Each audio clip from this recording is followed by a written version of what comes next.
Here we go, Class B semifinals. The B semis here. It'll be Corruption in Cleveland. Corruption in the green with white lettering and the black trim. Cleveland broom ball in the white with the blue and red trim. 18 minutes here. Ooh, that is beautiful. Got myself a little bit of a keepsake from this one, the Mid-Atlantic Broom Ball Tournament glass. Comes across. Of course, it's a pint glass, naturally. Nice engraving on it. Put that one on my shelf for my event keepsakes. 18 minutes. The time.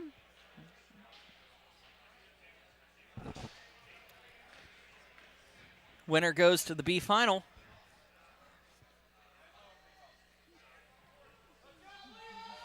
To be played after the A semis. Cleveland Corruption, they'll drop the ball, and we are underway. Burgett will get it back to Meyer. Back up and cleared in.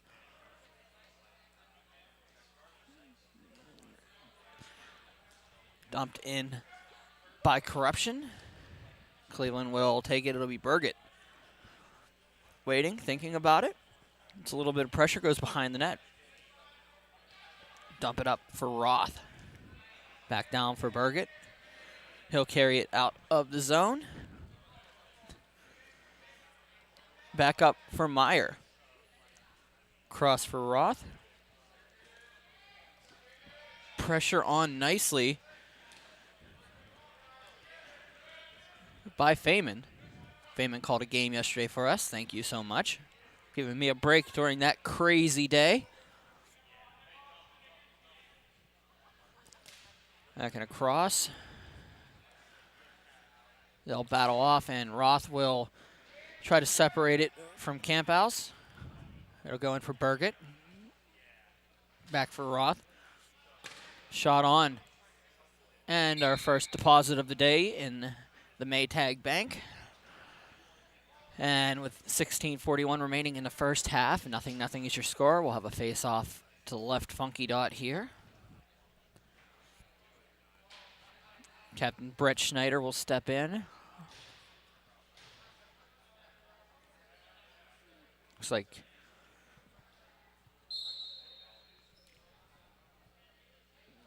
run my numbers over. Brendan Walsh, the captain. Well, not the captain, I'm sorry. The captain is Callahan, Andrew Callahan. I feel like you have a lot to live up to if your name is Callahan and you're from Cleveland. Andrew Callahan.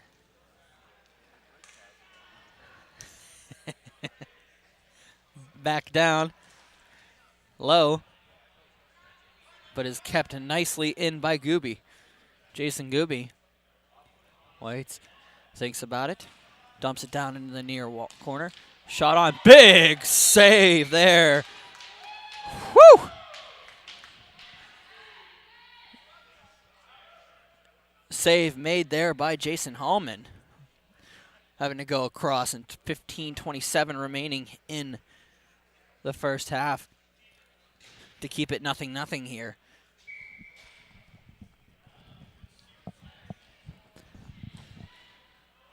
Corruption trying to get it back on net. It'll be up at the point. Lintner waits for it, passes it up for Lowe. Down into the corner, chasing it will be Steph Taylor, doing double duty. She played 6 games yesterday, now going back-to-back in this one. And she'll have another one later in a date with the Wicked Sisters in the women's final. Rayana Parent will be also playing in this contest for Corruption.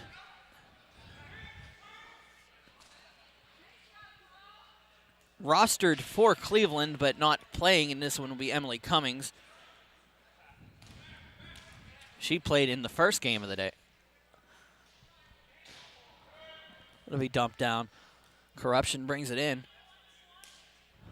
That'll be Paul McEwen. Back to him at the point. He'll backhand it across. Langrock dumps it around. Langrod can't finish it. Back on attempt there. And up for Riddlesburg. Back to Langrod. Dump it over for Parent. Riddlesburg looks across for Langrod for Camp House. Langrod will take it. They'll set up the offense. Shot on just wide, and it goes up and sits. Or it'll be picked up by Pritt, who jumps it up, and it won't go out. Back to Rihanna Parent. Across for Langrod. Shot on, and bounces off the netting. Pritt gets it up for Callahan, but it's going to be a streaking corruption player.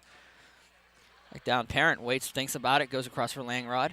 Had pressure from Callahan. Shot, woo! Goes behind the net. It's going to go all the way down and kept in nicely by Camp House. Camp House throws it around for Parent, who dumps it down for Riddlesburg. Riddlesburg up for Parent. Rihanna Parent thinks about it, throws a shot across. It's going to bounce off of Langrod, who just blocks it. Down for Gooby. Bounces off of Langrod's foot, and off of Camp House's foot, and it's just going to go out. And finally, it goes out of the zone, and it's going to be picked up by Lintner. Brad Lintner will take it inside the circle. Gets the change finished. Taylor is going to call for it, and it's going. It was the right play. He had it up. Taylor's over there, stick in the air, calling for it, ready to go. He just throws it a little bit too high, puts it off to Stanchion, and we'll have a face-off to the right funky dot. Wow. Taylor was literally up in arms, like, throw it this way, I'm ready to go down the line. And he does, but a little too high, and we'll have a face-off. Face-off won by the Invaders. It'll go to Gooby. Jason Gooby will dump it behind for Aaron Hopkins, who gets it out. And the Invaders will try to get it into the zone. They do so. Chased down. That would be Roth kicking it around, finding Kenny Pritt, but it's going to be Gooby getting into that one. And Feynman will battle him on the corner. It'll bounce off of the face of the player. And that'll be Hopkins trying to dump it back into the corner. Taylor will chase it down. Sets up shot. Back to the point. Gooby passing across. Feynman shot high and into the corner. Taylor look for the backhand. It bounces up. Has Gooby at the point. Uses it. Big call for it by Paul McEwen. But instead the shot by Gooby gets blocked. It drawn down low and another block. And they'll carry it in. Cleveland. Unsdorfer will chase it down. Tom Mock comes out and plays it around. Up for Feynman. Out and shot in by Cleveland, and it bounces off of the netting. Plays in. Gooby will bounce it up the boards. Taylor will carry it in, but it's picked off by Roth. She comes in and tries to separate it from the big man. Roth just able to dump it into the zone. Go back down and along the boards. It'll go back for Jason Gooby. Up bounces off a couple players, and Feynman will carry it in. Sorry, Aaron Hopkins will carry it in. We bounced down the ice. Schultz will chase it down and get to it. Mock standing and goes wide of the net. Good opportunity by Jack Schultz. And it's going to go up and in. Waits for it. Schneider shot blocked off. Burgett will collect it. Waits and looks for Callahan. And shot was just wide, and Hallman will direct it for Roth behind the net. Lowe will put a little pressure on, blocks off Riddlesburg's pad, and back into the near corner. Chased down by Riddlesburg. Roth waits. A little bit of pressure from Lowe. Up, down, and Parent will take it to the slot and behind.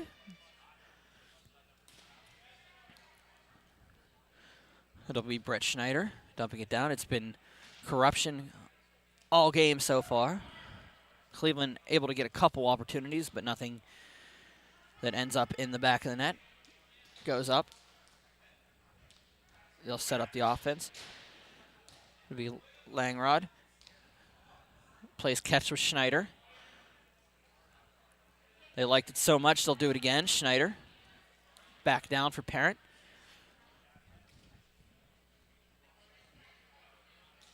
Back up for Parent. Schneider. Langrod. Shot. Just misses. Down to the corner. That'll be Camphouse. Going to dump it behind. It's going to be picked up by Kenny Pritt. And it's just going to be battled behind. Roth will get it. Roth throws it around. Burgett.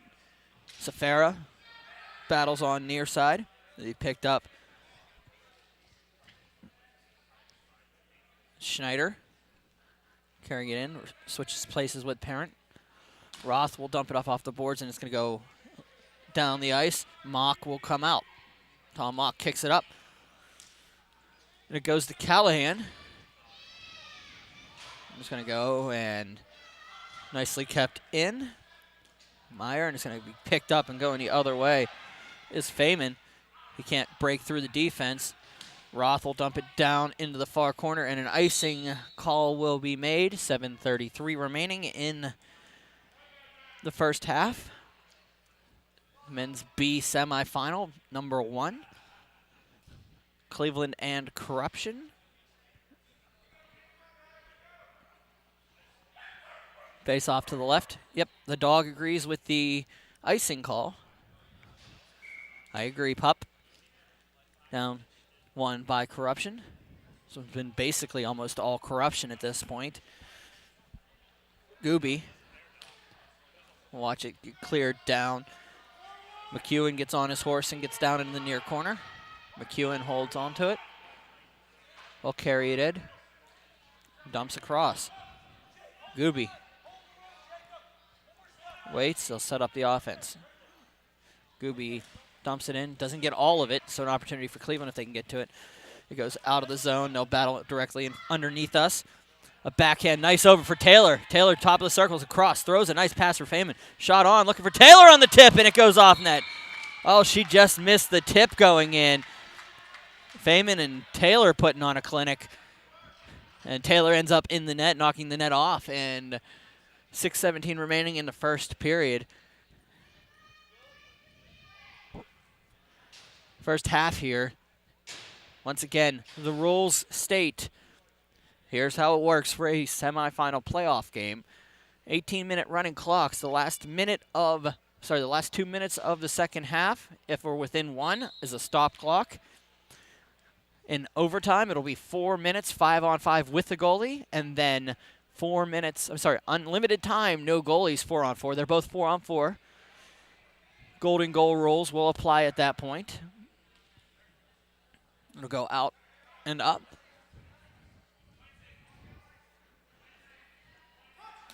Winner heads on to the B final.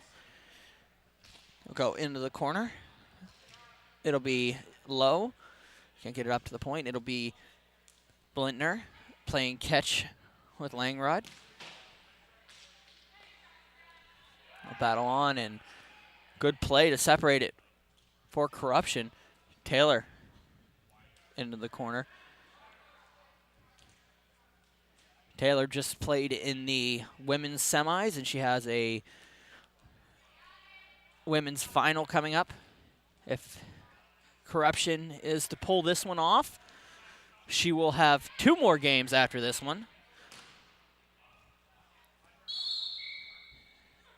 Her and Parent will be in line to play 10 games in this tournament. That'll be 3 each next week. Yesterday, the semis last night, the semis this morning, and then the finals. So that'll be a total of 10 games. And basically, if you want to count it, just over 28 hours. You want to talk insanity? We go down, it'll be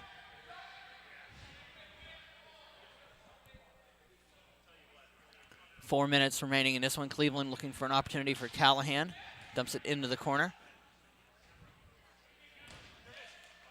Was it on? And another Maytag deposit.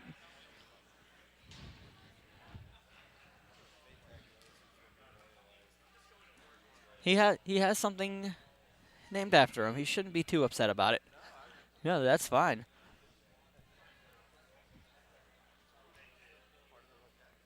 That's what I said. We have our own. I'm sorry. You're listening to. I'm talking to Michael Whalen. He's in my ear, but you can't hear him.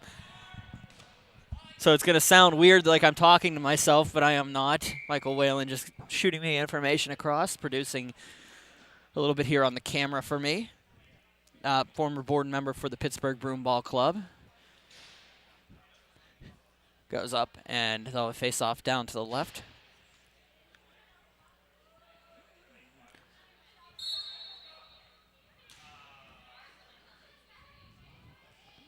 Face off will come across. Callahan. We'll have to wait and see what happens as it's dumped past McEwen. For Camp House, back to the point. Shot on by Feynman. Can't finish it, and it'll go up for Cleveland. They'll try to get it out of the zone. Carrying it out will be Kenny Pritt. They'll battle along in the near wall.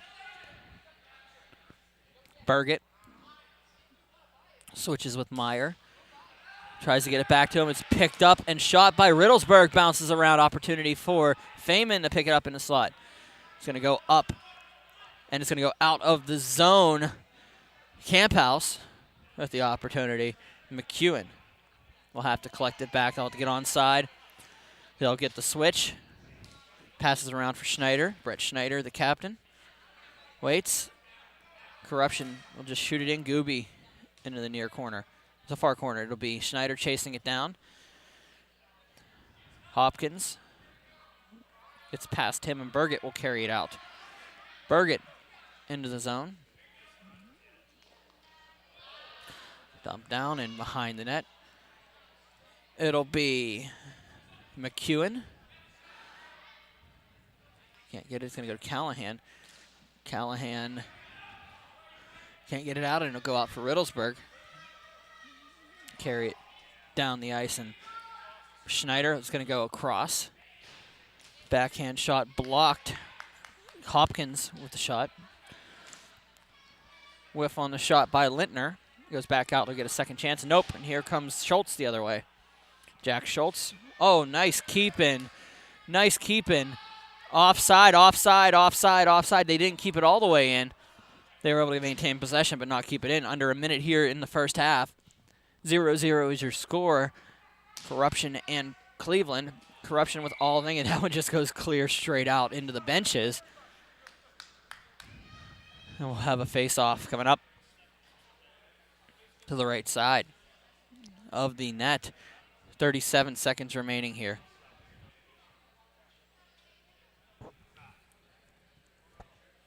Thank you for joining us here this morning. 8:57 on the terrestrial clock, 25 in the first half. Third game of the day, the men's B semis here. Brian Mitchell on the call. The Mid-Atlantic Broomball Tournament, presented by Presque Isle Downs and Casino, the Erie Sports Commission, and hosted by the Pittsburgh Broomball Club. Thanks for having me back for another year, guys. Back shot will go up and up along the outside. That will be the end of the first half. We'll be back momentarily with the second half of this one.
All right, we're back here with the second half.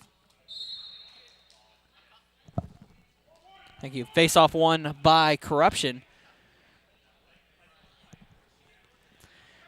It'll be cleared in. Roth will try to play it. Nothing is your score. We're in the second half here. Somebody needs to win this contest. Back down, it will be Feynman trying to get it in. He'll collect it in the slot, waits for it, shot. It's not as bad as you think here today compared to yesterday. A game goes to overtime late last night. We're here for a little bit of extra time. Today it doesn't feel as bad as we'll still get home at a reasonable time, I'm hoping, on this one for me. But we still got to get through 6 more games after this one, so Riddlesburg will dump it into the corner. Camp House passes it up, and it'll go into the near corner, into the near wall. It'll be picked up by Langrod. Spencer Langrod will pass it up and kicked in by Brad Littner. Littner waits, shoots, goes up, and another deposit into Maytag. Maytag with a hat trick here today. 3 balls sitting on the net. The netting, they're going to try to separate them all so that they can get them, and they do. And that's Hallman getting 2 out on 1 shot. For those that watching at home that don't know the vernacular here, Pittsburgh Broomball Club everybody has their own little name for when the ball gets stuck in the netting behind the nets. Of course, that is, you can play them off the nets in broomball, but if they get stuck back there, it is a whistle, and we refer to it as the Maytag Special, named after a former Pittsburgh Broomball Club player. By what I'm hearing, future Pittsburgh Broomball Club player Andrew Maytag, who on any given moment could fire from anywhere on the ice and end up placing that ball in that location. So Safara gets a stick check from Schneider.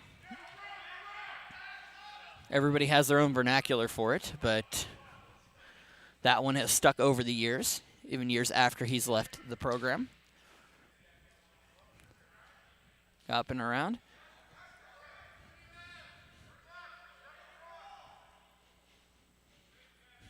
Back down, they'll slow play it here. Cleveland trying to get an opportunity on net. Been few and far between for the team on the Cuyahoga River.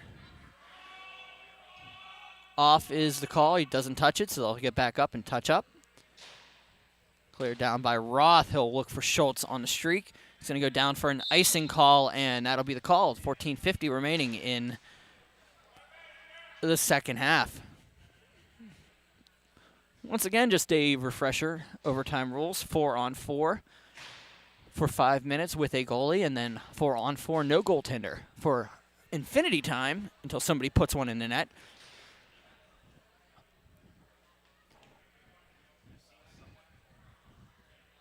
Winner goes to the B final to be played, I believe, right now after the A final. I mean, sorry, not after the A final. After the A semifinals. Currently how it's lined up on the score sheet. Yep. Going to be blocked in front. And out comes Cleveland. A big opportunity for Unstorfer. He has Callahan going to the net. Tries to throw it across through to him. Blocked by McEwen. And it goes up for Brett Schneider. And we go back for McEwen, who just taps it into the zone. And Jacob Meyer will chase it down with a little bit of pressure from a Corruption player. Back around for Kenny Pritt. Can't get to it. Riddlesburg will separate him from the ball.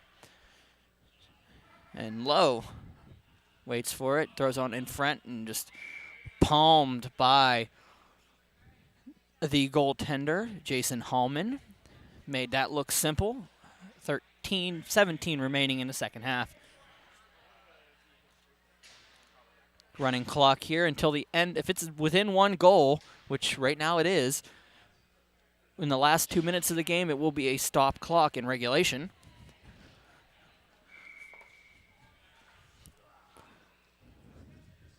Face-off won in Cleveland, but picked up by and carried out by Burgett. Safara waits, dumps it in. Tony Safara just throws it around, and it's going to be picked up by Riddlesberg. Nick Riddlesberg will carry it in. Dumps it down past Feynman. It'll go for Meyer. Jake Meyer dumps it around, and Kenny Pritt will collect it. It'll be thrown on net, held onto by Holman. 12:20 remaining in regulation. 0-0 is your score. It is the Mid-Atlantic Broomball Tournament. My name is Brian Mitchell. Thank you for joining us this morning. It's presented by Presque Isle Downs and Casino, the Erie Sports Commission, hosted by the Pittsburgh Broomball Club. And we are at Erie Bank Sports Park, where for some reason the temperature just continues to drop. There are extremities that I can no longer feel. My nose was the first to go away, and that's going to go out of play along the side. I hope wherever you're watching from, you are warm, because I envy you at this point.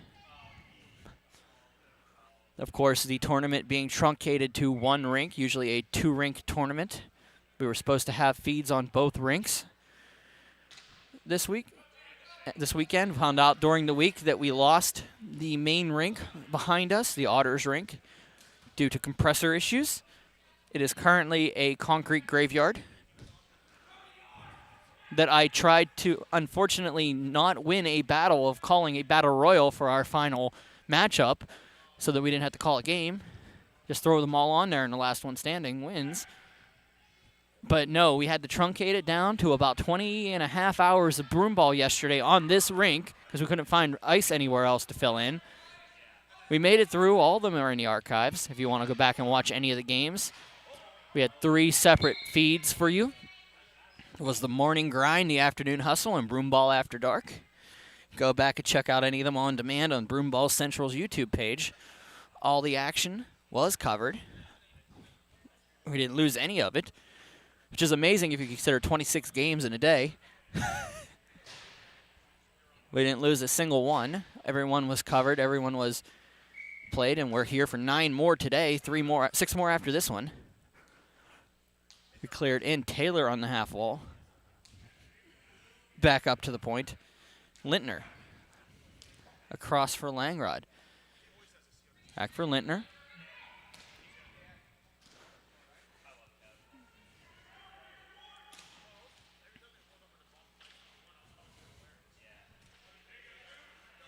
Once again, the Pittsburgh Broomball Club, the host. You got to thank all the hosts here.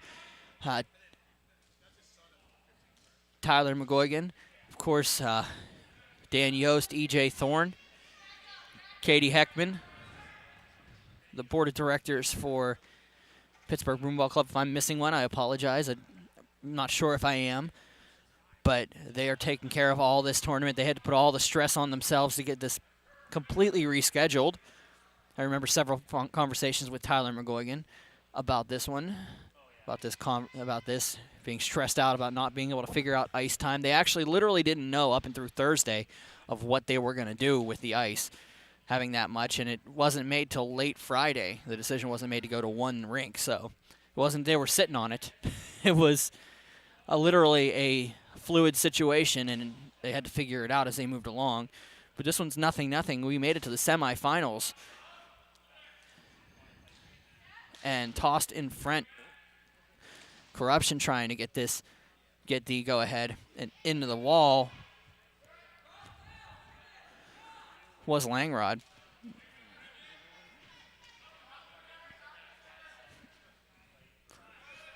Back down for Lintner.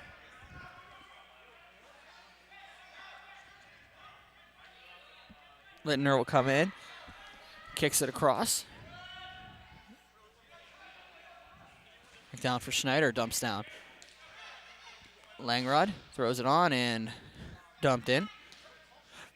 Roth Meyer has a hard time with it. Birgit will get it out. Unsdorfer, 2-on-0 off opportunity here. Unsdorfer will chase it down. He has Meyer dropping. Birgit going to the net. Unsdorfer tries to throw it on, and he jumps over a player, but it's cleared out. It'll be Camphouse. Camphouse waits, pulls it across, comes to the top, the dot, and down in the corner for Riddlesburg. Riddlesburg in the corner. Waits, passes it up for Rihanna Parent. Riddlesburg dumps it on. Opportunity here. Waits. Jason Gooby passing it over for Camphouse. Tim Camphouse across for Parent. She misplays that one. It's going to be picked up by Birgit. He's going to go in, and a clear attempt by Riddlesburg to break it up isn't there. Parent gets taken down by Birgit. No penalty on the play. It'll get cleared in and up for Roth. Sorry, for Meyer, who dumps it down. Roth will come on now for Meyer. Mock will come out and pass it in.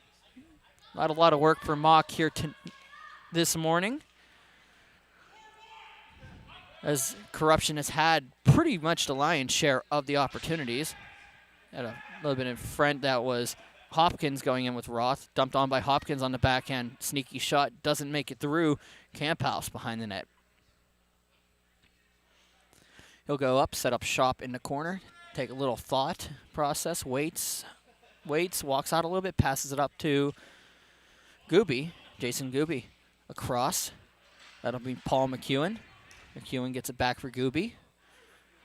And look, fires on. Opportunity here for Corruption, and falling on it was a Cleveland player. That was Brendan Walsh. Can't get it. Walsh gets the splits here early in the morning. Roth will take it and just dump it all the way down for an icing call.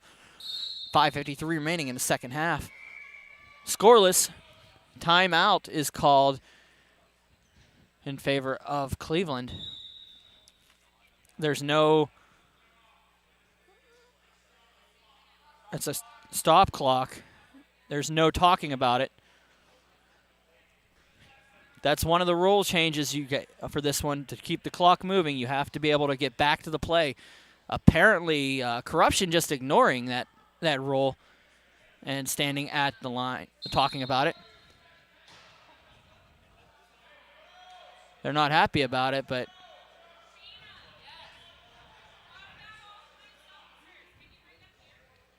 timeouts are just stop clocks here. You cannot converge and talk about it for 30 seconds. 5:48 remaining in the second period. Back to the point. It'll go back and up. It is Lintner giving it up to Birgit. Birgit will carry it in. Lintner will go behind the net.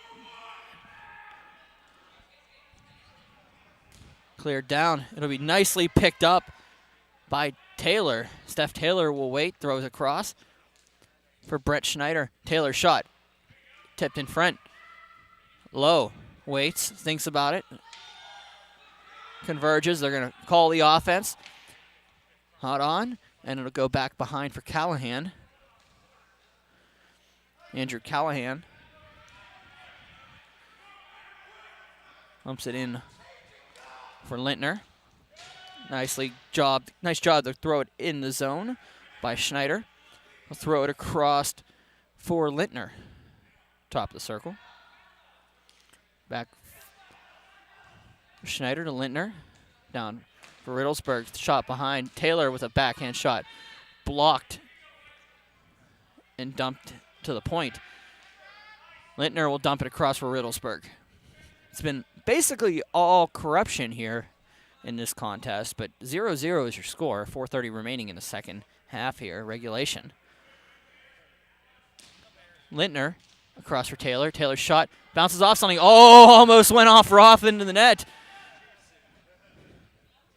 Taylor throws it behind the net. Schneider. Sands the number on his chest. He has the C.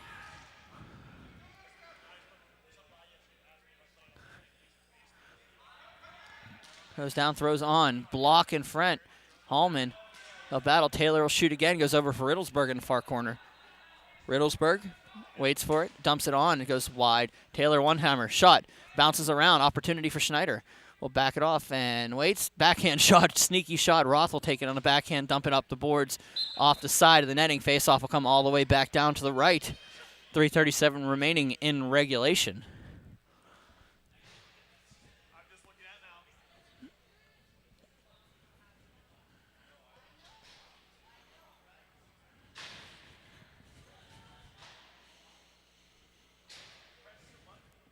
Face-off coming up to the right. Goes out. Gooby battles off, and he'll carry it down.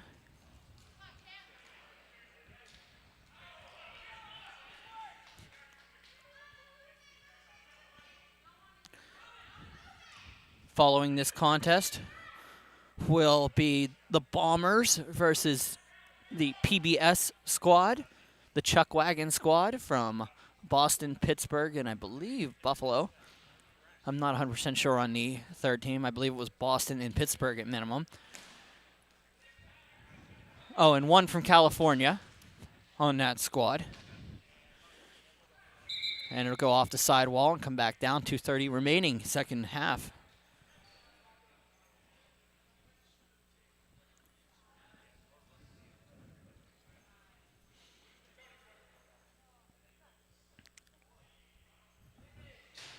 Face off to the right. Hallman goes across. They'll set up the offense. It goes down to the half wall. Cross. 2 minutes remaining in this one of regulation. Overtime, once again, 4-on-4, 5 minutes with a goalie, and then 4-on-4, no goalies. Unlimited time. Back up and out for Burgett. Opportunity here for Schultz the other way. Uh-oh. Cleveland shot. Schultz just missed on Mock. Whew! It's going to go the other way. They got an opportunity here. Finds the open man. That's Camphouse. He's going to throw it across. It'll be Hopkins. Hopkins throws it on. Shot. Just off the post! Feynman with a 10-bell opportunity, and the post ruins his fame. 120 remaining in regulation. It was the best opportunity for both squads here today. Burgett will come in, and he's going to lose the ball to Riddlesberg. 1:05 remaining in regulation. Riddlesberg will backhand it in. He'll go past Camphouse. He'll chase it down, but Roth, we're going to look for the change here for Camphouse. Roth will dump it down and clear it all the way down the ice. He's going to go on net. Mock will take it. 48 seconds remaining in regulation. We're going to go up for Schneider. Brett Schneider up along the half wall. Waits for it. Comes around behind the net. Roth will take it and dump it back on the backhand out to the point. This new opportunity. Callahan almost was able to break one there. 30 seconds to go. Up along. Riddlesberg throws it across. Blocked in front. Cleared down. Kept in. Going to chase it down is McEwen. Paul McEwen will shoot down for Riddlesberg. 17 to go in regulation. Shot on. Blocked. Walsh dumps it down. Riddlesberg can't get to it. It's going to be Callahan just clearing it out of the zone. Nope. Can't keep it in. Riddlesberg. Opportunity to clear it out. Can't happen again. And they're going to 3, 2, 1. Ladies and gentlemen, we have overtime here at Erie Bank Sports Park. 0-0 is your score. We'll have ourselves an extra period. 4-on-4 once again. Goalies for the first 5.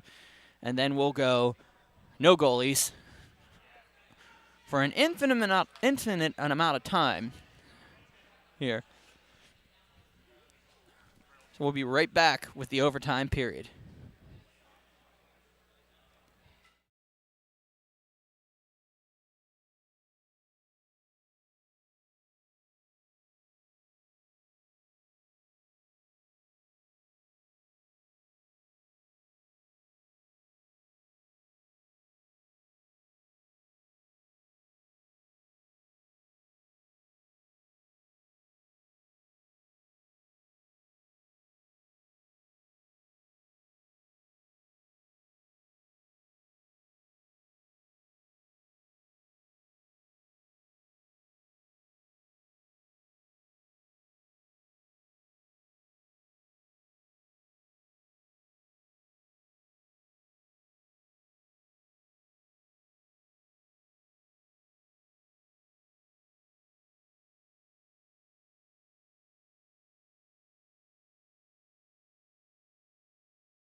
All right. A lot of confusion surrounded the overtime format, but they were able to work it out here, hash it out. It's going to be 4-on-4 with goalies for 5 minutes. Running clock until you get under 2 minutes. Same regulation rule there. They'll stop clock within the last 2 minutes of this period. And then after the overtime period ends here, if it gets to it, it'll be 4-on-4, no goalies for an unlimited amount of time. So Corruption will get it back out. 4-on-4. Bunch of zeros on your board. You're not seeing triple. It is literally nothing in the overtime period. They'll say 3. I put the O on my score bug. Riddlesburg waits for it, throws it up. Back for Feynman for Riddlesburg. Back for Feynman. Waits. Shot. Goes wide of the net. Opportunity in front. Goes over to Taylor. Taylor. Back up to the point. Feynman. Back for Taylor. Waits. Over for Feynman. Riddlesburg shot. Goes all the way up off the stanchion, off the compressor, and face-off will be outside the zone. 3:58 remaining in the overtime period. The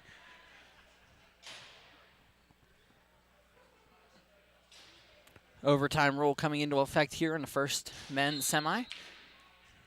Back down for Roth. Roth up for Schultz. Jack Schultz will just get it back to Roth. Nat Roth dumps it into the zone. Meyer will chase it down. Opportunity there, but it's going to be picked up by Schneider. Schneider will dump it down, and here comes Camphouse. Tim Camphouse waits, top of the circle, throws it up to the point. It'll go out for Schneider. Brett Schneider waits around and dumps down. Camphouse shot blocked by Burgett. Meyer will go into the corner with Hopkins. Back for Meyer. Roth will dump it down and off the boards, and Schultz will clear it. Burgett cleared up and in for Camphouse. Carried in by Schneider. Schneider waits, thinks about it, throws it off. Shot on, blocked. Opportunity again, back around to the corner. Schneider will collect it. Up to the point. That'll be Lintner. Brad Lintner shot just wide of the net. Hallman goes down, but it goes wide. Roth battles it off.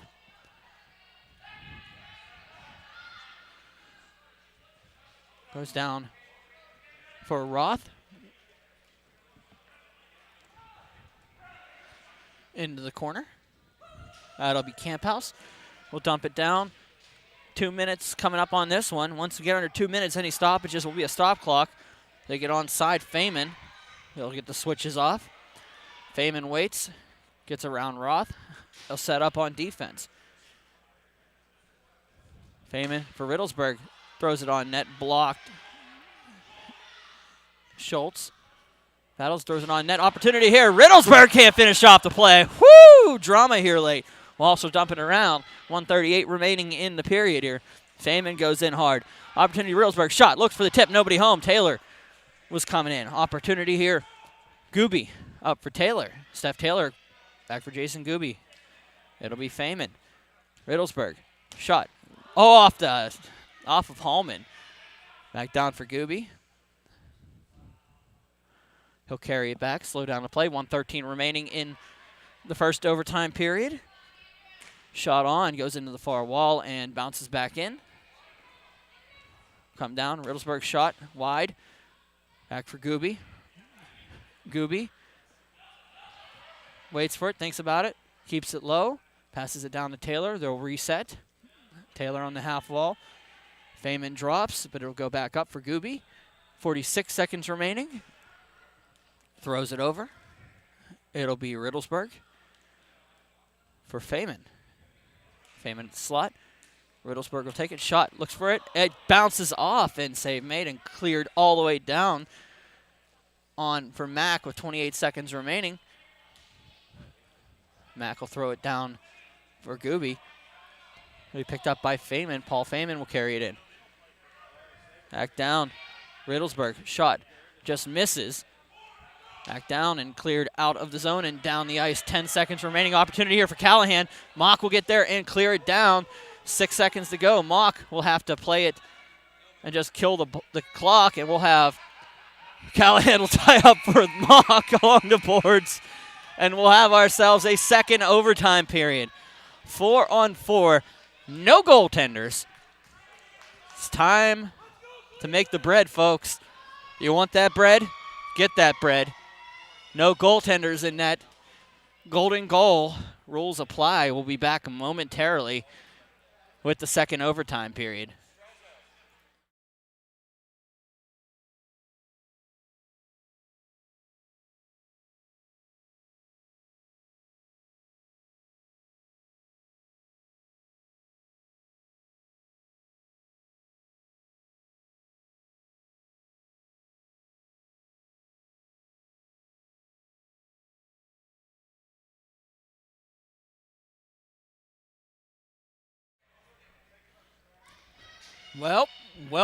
Well, here we go. Double OT, no goaltenders. 4 players aside, unlimited time. Golden goal rules. Here we go. Carrying it in, Schneider. Carries it in, then look for it. It's going to be blocked by Roth going down. Nice play. Matt Roth is able to make the play. Kenny Pritt is trying to get it out for Burgett. Burgett will dump it behind. Throws it back along the boards. Riddlesburg will carry it. Has Schneider. Throws it up the boards. The scoreboard doesn't matter here. We end on a goal. Feynman for Riddlesburg. They'll set up. Now the rule is, that's a goal. It doesn't matter what the rule is. Riddlesburg ends it. 7:22 remaining in the second overtime period. Game is over. Corruption will move on to the B finals here. We'll be back momentarily with your second B final. I'm Brian Mitchell. This is the Mid-Atlantic Broom Ball Tournament.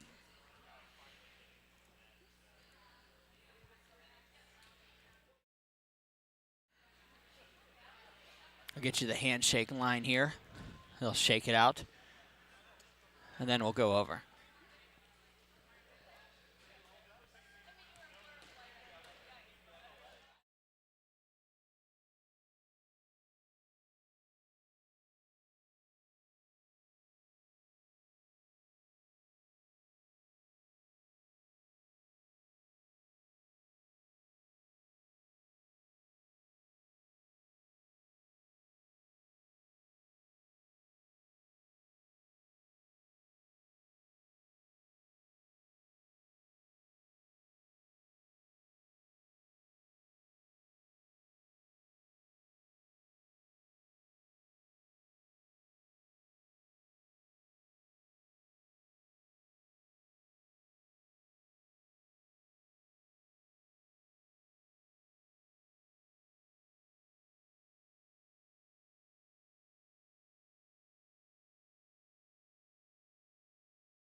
You know what really grinds my gears? No, no, no. We are back here on the live feed from the Mid-Atlantic Broomball Tournament, brought to you by Presque Isle Downs and Casino, the Erie Sports Commission, and presented by the Pittsburgh Broomball Club. We are in their second men's B semifinal, as the Ohio Bombers will face off against PBS, the Chuck Wagon from multiple places in the Northeast and California. Face-off will be won by the Bombers. They'll try to get it back into the zone. Down opportunity. I believe that is Matt Hill. He'll be blocked off on a shot by Kyle Kaminsky. Derek Armstrong. Or Drew Armstrong. Waits, he'll walk around and back up to the point. It is Gator Schrand. Kaminsky will get it across. Opportunity here by the Bombers, but PBS will just dump it back down the ice. We'll go around, and it'll be Drew Armstrong. Waits for it, throws it across. For Dzoba. Mike Dzoba will throw it on. Oh, almost misplayed by Colosi Jr. Back down, shot on. Cleared in, it goes down in the corner. Ooh, a trip coming up here. That was pretty obvious from my vantage point. I don't even need to see the referee to know the arm's in the air. And a trip coming up against PBS. And that'll be John Smith wearing the 53 in red lettering on the black back. Once again, the Chuck Wagon of PBS. They'll switch up. 16:43 remaining in the half. Face off, one back. Down up to the point. Drew Armstrong. He's going to play catch along the boards. Yeah. Back down and thrown around. Kyle Kaminsky gets a high stick called against him. And we will be going to a 4-on-4 in regulation, 6:19.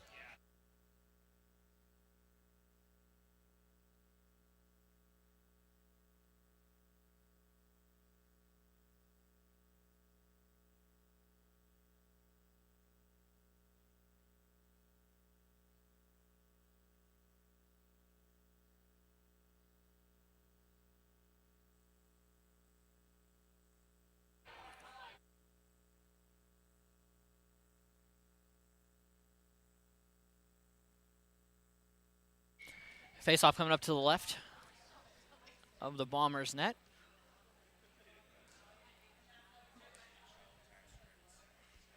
Back down for Brian Williams. We'll pass it down, and it'll go in and carried in by Dzoba. Throws it across. Ooh, tip opportunity there. I believe that was by Helm. Oh, it's Cole Thornton in front. Back down for Yao Fong.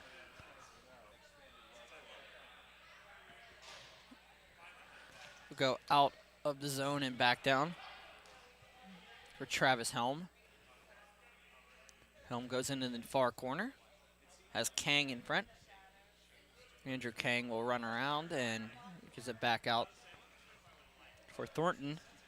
Kaminsky will pass it over to Kang. Waits for it. Back to Kaminsky. Sorry, for Brian Williams. Back up to the point.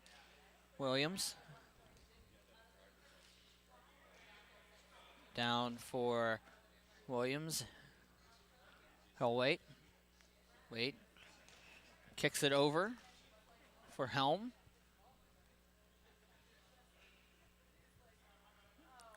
He'll switch the offense up with Williams. Go to the far wall. Back behind the net. And it'll be picked up.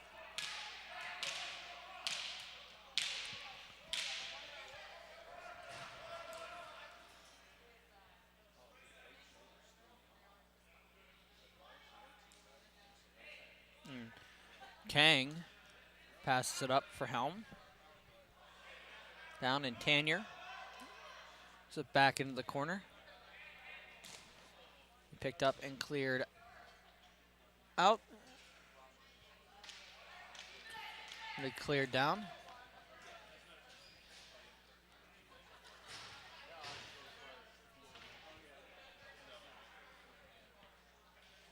No battle behind the net.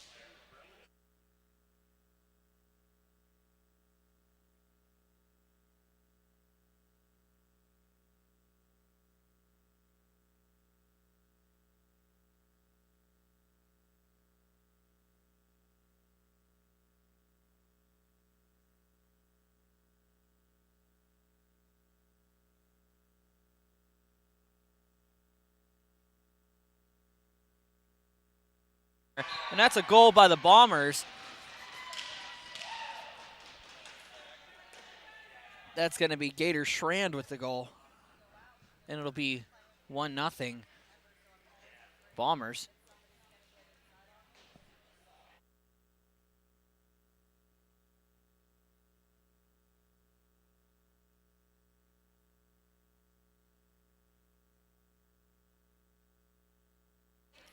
They'll set up in center.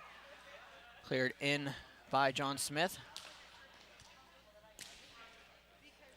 He'll carry it into the zone.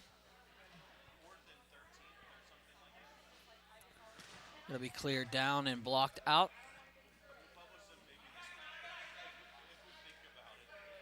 It'll go down into the near corner. Be picked up by Gator Schrand. Carried out by Kyle Kaminsky. Gets around John Smith. Smith takes him down, but no penalty on the play. Kaminsky with the play, trying to get it over to Schrand, and picked up by Biasella, who dumps it down the ice, and they cleared in Biasella.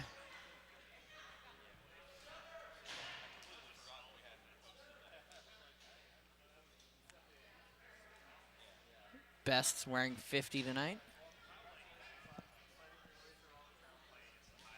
Go down and up along for Hill.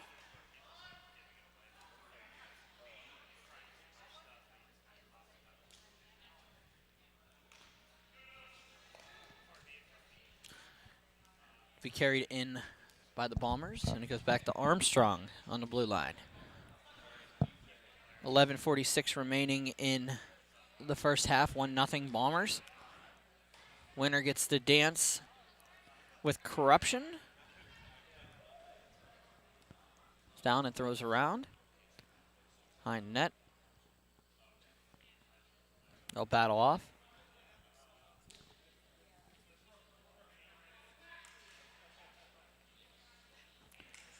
Kaminsky will throw it in front, looking for Kang. Nobody home. He'll go up and out. It'll go down on net and held on to by Tavares. Armstrong will collect it, carry it out.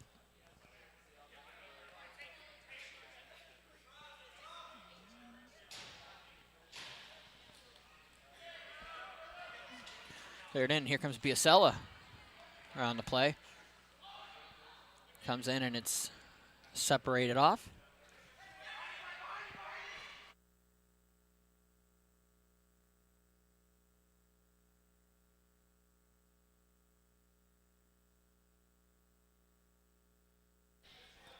So that's fine. Ryan Turnbull bringing me a cup of coffee here. Appreciate it. Some Timmy Hose. It was a hot chocolate. Oh, even better. A little extra sugar. Down. It'll be cleared into the corner. Delivery to the booth. He's a swell guy. They'll work it into the corner. Back down. So Hagen went home, and that's the reason why I'm confused on my rosters. That's why I was trying to clear him up. Lindquist is wearing the 6 jersey instead of a Boston jersey this contest, so it's held on by Colosi Jr.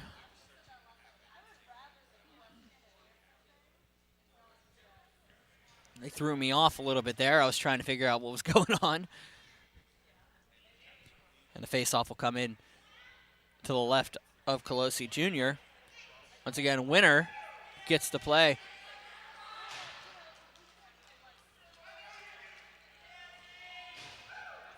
Jade will step on the ice. Jade Winton coming on for PBS in this contest. That's why I was confused. An additional Boston jersey on the, I thought it was Lindquist for a second until I realized it wasn't. And it'll be Jade stepping on for the B semi. Taxi squad member. Back out, shot, block in front. Cleared up. Goes out to the point, picked up by Williams. Helm will throw it across. Looking for Kuleza. Goes down and into the zone. The near corner. Back down, it will be Lindquist who will just dump it down the ice and clear it in. Joining me now is Nick Parkhill for this contest. Thanks, Nick, for joining me here. Oh, no problem. Helped me out a little bit. I'm starting to fade, so it helps out. After that overtime game, took a lot out of me. So we'll get it in, and it'll be Jade Quinn with an opportunity to break it up there, and it goes back to the point. Gator Schrand, the goal for the Bombers so far. I didn't get a final answer whether that was his real name or not, or if that was a nickname. It'd be a lot cooler if it was. So up to the point. They'll stay inside the circles. They'll battle it off. The Bombers with basically all the opportunities here early. They'll line up. They throw on the backdoor opportunity by Williams. It's going to bounce around, block in front. PBS getting the opportunity thrown on behind by Helm. It'll go behind for Kuleza. They'll walk it around, sit in the corner. They're set to play up. Bombers in the white with the black low trim, black lettering. PBS, every other jersey on the ice. I'll just try to be as nice as possible about it. It's a hodgepodge team thrown together for this tournament. People that want to play that didn't have enough numbers. It's pretty cool. His name is, okay, so I have an actual name here. It is Raymond Pierce Schrand III. I'm going to go with Gator. I'm going to go with Gator here. He's going to go back out for Kuleza. I'll go down for Gator Schrand. He's going to go off the ice, and they'll throw it on. Jade will throw it around. Jade Wynn getting it up for Lindquist. Out for Biasella. Raymond Pierce Schrand III. I like that. That's good. Back down, it'll be Rankine. Rankine couldn't do anything with a backhand shot on Kaminsky. Falling shot. Kang behind the net. Goes down for John Smith, but he'll let it go past him. And they'll battle in the corner. Rankine will go down. Coming around, look for around. Lindquist blocks it. Shot on by Kang. Goes across. Matt Hill waits. Dumps it in. Throws it across the crease. Colosi Jr. Finish it up. It's going to be back out for Hill. Rankine throws it on. Saved by Colosi Jr. through traffic. Face-off coming up. 5:38 remaining in the first half. 1-0's your score. The Bombers on a score by Gator Schrand. Yes, this hot chocolate feels great on your hands in this rink right now. It is amazing. I am like, it's just like the best thing that could have happened right now. As Danya has pointed out, though, as you drink it, it becomes a hand warmer no longer. I have not drank it yet. I am trying to enjoy the warmth as long as possible. Jeremy Denham behind the net. Goes up for Art Yao Fang. He'll dump it up and all the way down the ice where it will be played by Tavares. Over for Drew Armstrong, who comes up to the center. And there's their little detail. He is called Gator because he was born with a tooth. Alrighty. It's pretty cool. Interesting. That's an interesting tidbit. Down, thrown on. Off the post, shot by Zoba. Down for Armstrong. Armstrong at the point. Takes it to the circles. Cleared out by Fitzgerald. Kang, shot. And it'll go for Downs. Jeff Downs' shot will go into the corner. Jeremy Denham will battle for that ball. Comes off shot. Blocked off by Colosi on Cole Thornton. It'll go behind the net, and Colosi will hold on to it. With 3:56 remaining in the first half, your score, 1-0 Bombers. Winner gets to go on to the B final and face Corruption. Face off to the right of Colosi's net.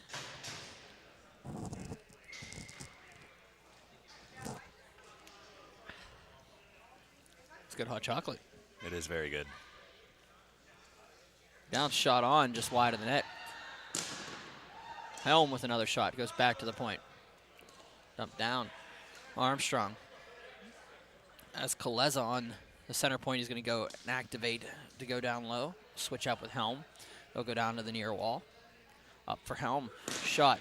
Just wide. Kaleza looking for it. Waits. Thinks about it. Causing a little trouble in front is Gator Schrand. Shot on just wide of the net.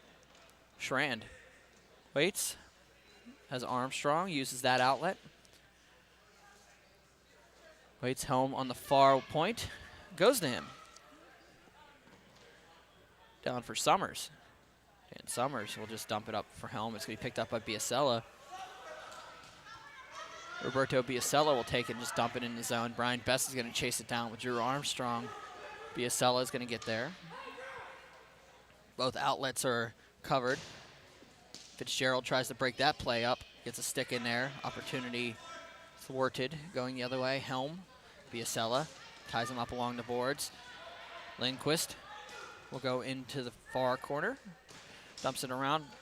He's going to let it go back all the way for Best. They'll have a conglomeration along the wall. Kaminsky and Best. No call on that play. Coming into the zone is Matt Hill. Kaminsky on the backhand. Throws it behind for Hill. Hill looking for the wraparound. Ooh, Colosi just kicks it out at the last second. Back and across. Williams at the point. Williams waits. Up, shot on. Goes up along the wall and out of play. 1:34 remaining in the half. 1-0 is your score. Bombers leading.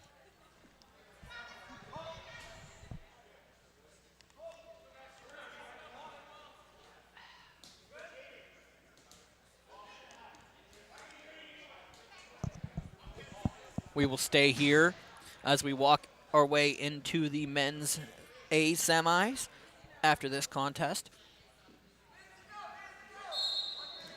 First up, the contest will be the Outlaws versus Carolina. And then it will be Ambiguously Gray versus the Invaders in our second matchup of the A semis. The winner of this contest will play immediately after the A semis in the B final. That will be on its own separate feed. Once again, every final after the semis has its own feed. So you'll have to reset your feed for that one. Was going to do every single game in its own feed, but due to the fact that we had 26 games yesterday, decided to bulk everything. And, oh, big opportunity there by Rankine. Couldn't finish it off.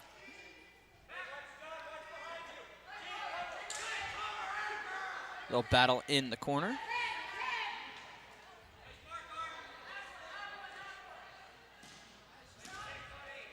So we blocked off all the games yesterday, 8, 8, and 10. So we not do it. But for this one, we're down at the first half, and the Bombers will lead PBS 1-0 at the end of the frame. We'll be right back with the second half.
Second half, here we go. Bombers, PBS.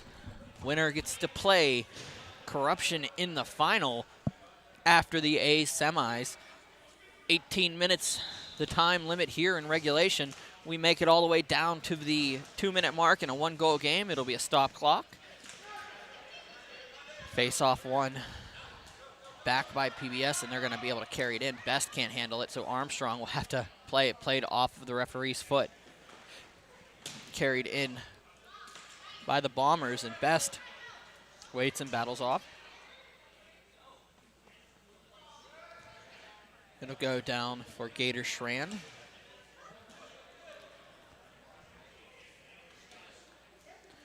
Cole Thornton throws it across. Score! That's a shot from Dzoba. And with 17:20 remaining, it's a 2-goal game now. Bombers leading the way. Nice wrist shot from a distance you normally don't see a wrist shot from. No, and you got a lot of traffic in front, so that probably took into a lot of effect that there was a screen play. So had eyes on it, tucked it on the inside of the post. And we have ourselves a 2-goal game as the Bombers lead PBS.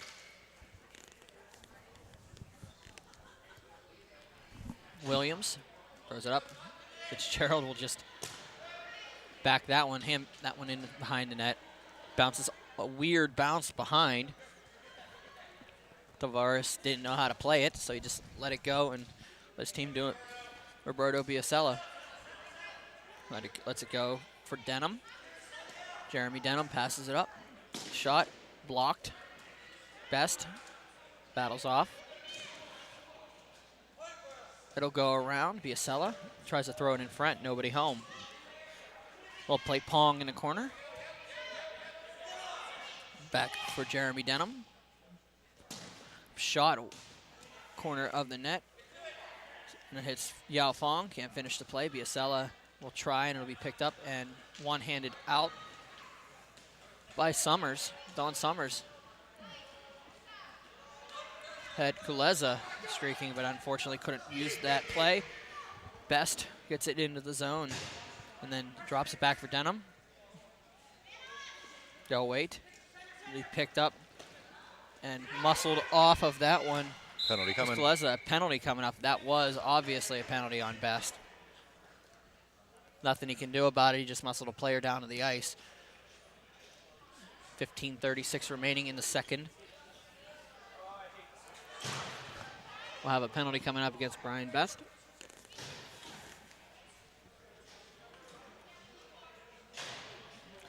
Bombers up by 2. We'll head to the power play.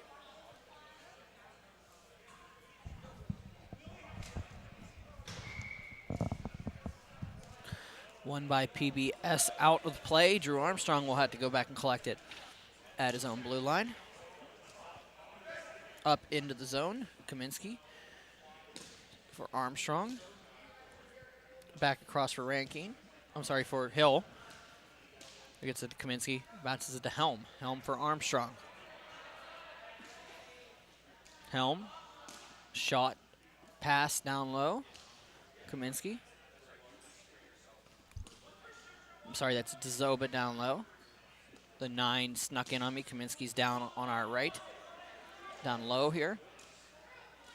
Shot around. Pass opportunity was for Kaminsky, and it just goes up to the point. Armstrong will collect it. Top of the slot. Waits, passes down for Kaminsky. For Armstrong, Helm. Waits, dumps down. Shot on by Dzoba. Back up for Helm. Shot on just wide of the net. Bounces behind. 14:27 remaining in regulation here. Helm. Sorry, that was Dzoba back for Helm. Falling down makes the play over to Armstrong. Drew Armstrong will think about it. Up at the blue line. Waits. Helm. Shot winds up. Bounces around. It's going to bounce behind the net. Lindquist will tie up with Dzoba. Throw it in front. It's going to just miss. Ooh. Colosi had that one bounce in. It just was able to go behind. Back out for Armstrong. Shot bounces up. Cleared up, and Helm. Waits. Shot looks for the Kaminsky pass. Shot blocked. PBS throwing everything they can out of it, and it's going to go on an odd angle, smack off the I-beam, and go straight down out of play. You blinked, you missed it. 13:45 remaining in the second. 2-0 is your score.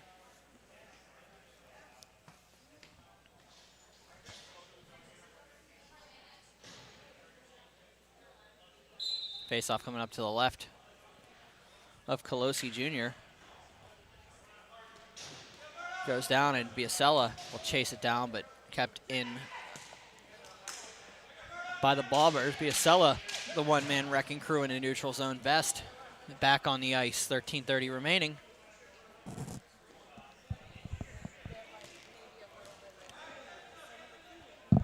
Armstrong blocked by Biasella. Shot on just behind the net. Yao Fong lets it go through him. Backhand opportunity, it bounces around. Colosi will hold on to it. Shot by Rankine. 13:08 remaining in the second half.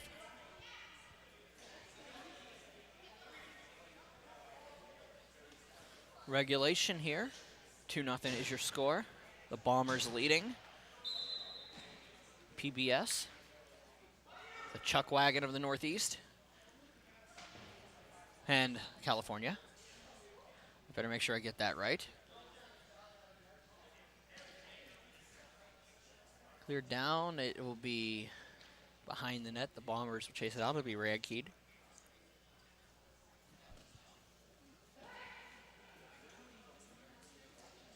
And thrown in front. Colosi will catch it. That'll be Jeff Downs on a tip.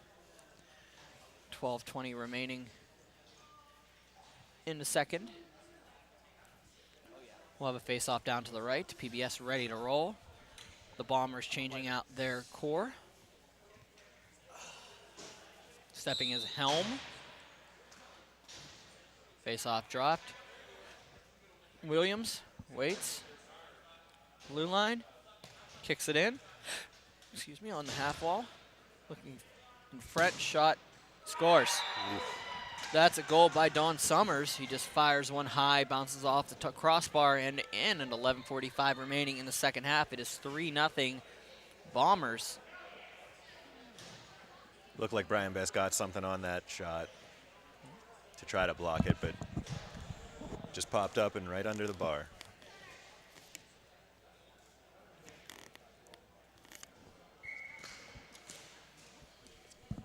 Face-off won by PBS. Back carrying it in will be Kaleza on the giveaway. He's got Williams at the point. He waits for it, thinks about it, uses the pass. Williams over and across. Kang has Helm in front of his own bench, but he switches with him. Gets down, and Biasella will try to collect it, and they'll just separate it back out to Helm. Goes down. Williams dumps it into the corner.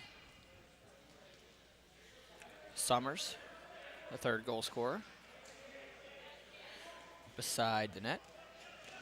No, wait, dumps it up. Goes up for Williams.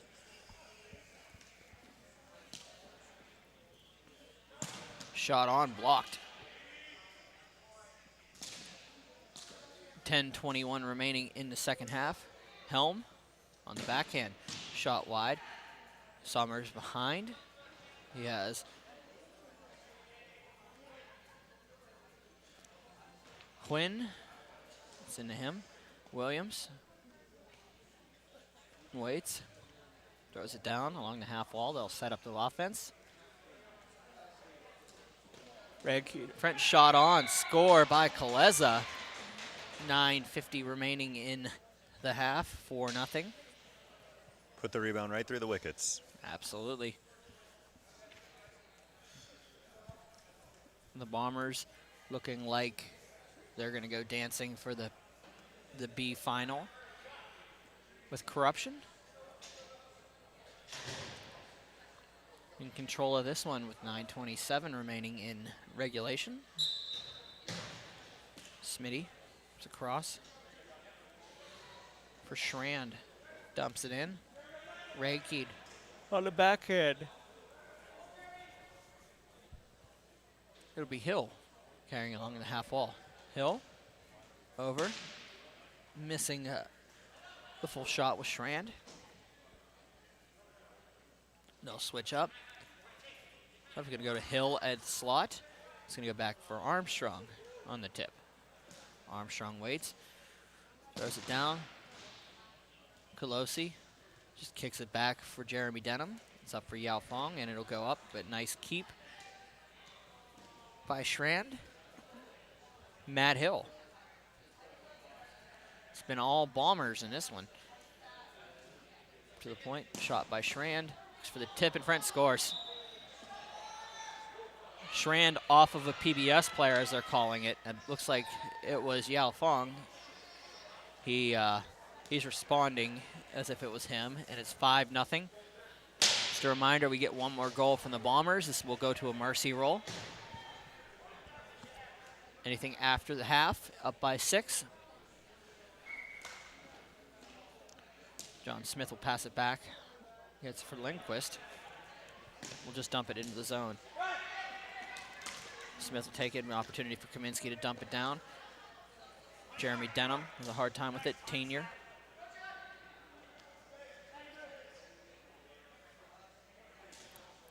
Puts it up, and Lindquist will battle it off. Remember, Smith gets it across for Best. Up for Lindquist. Dumps it into the corner. They'll battle off, and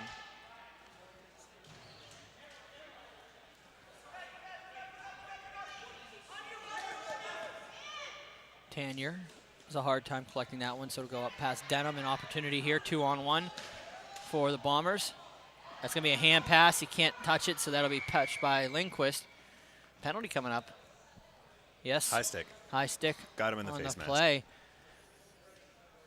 Nothing he can do about that. Lindquist kind of heads off on the high stick.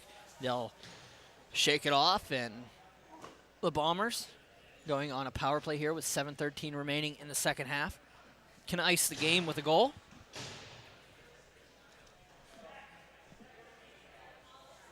Up by 5. Ace off 1 back to the Bombers. Helm passes off to Zoba. Back to Helm. Shot almost goes in. We go to the corner. Armstrong was in front.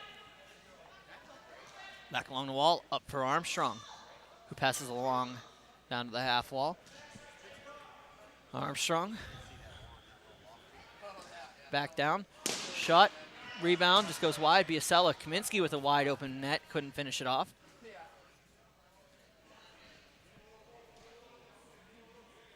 It'll go behind the net. Helm. No, that'll be DeZoba for Helm. Back for Travis Helm.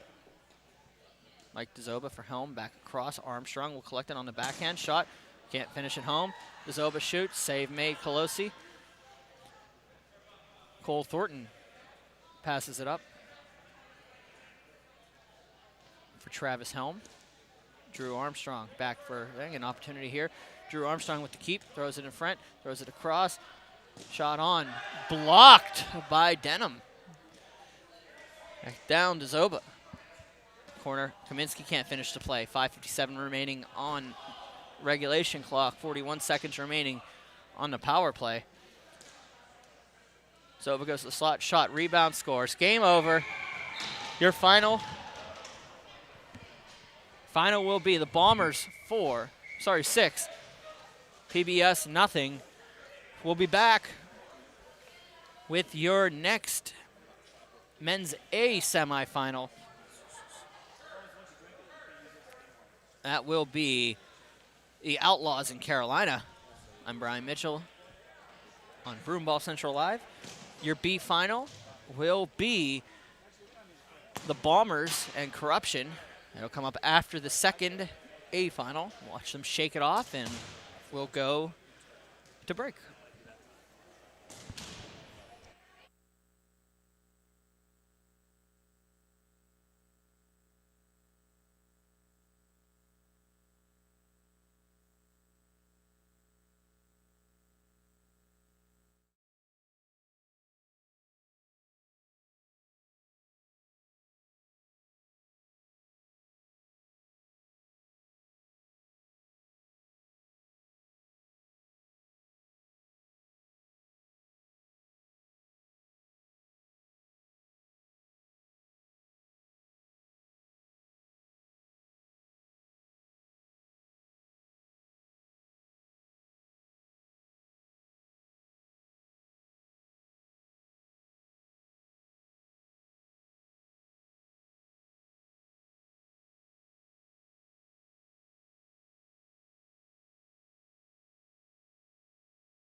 Semifinal number 1, Carolina versus the Outlaws.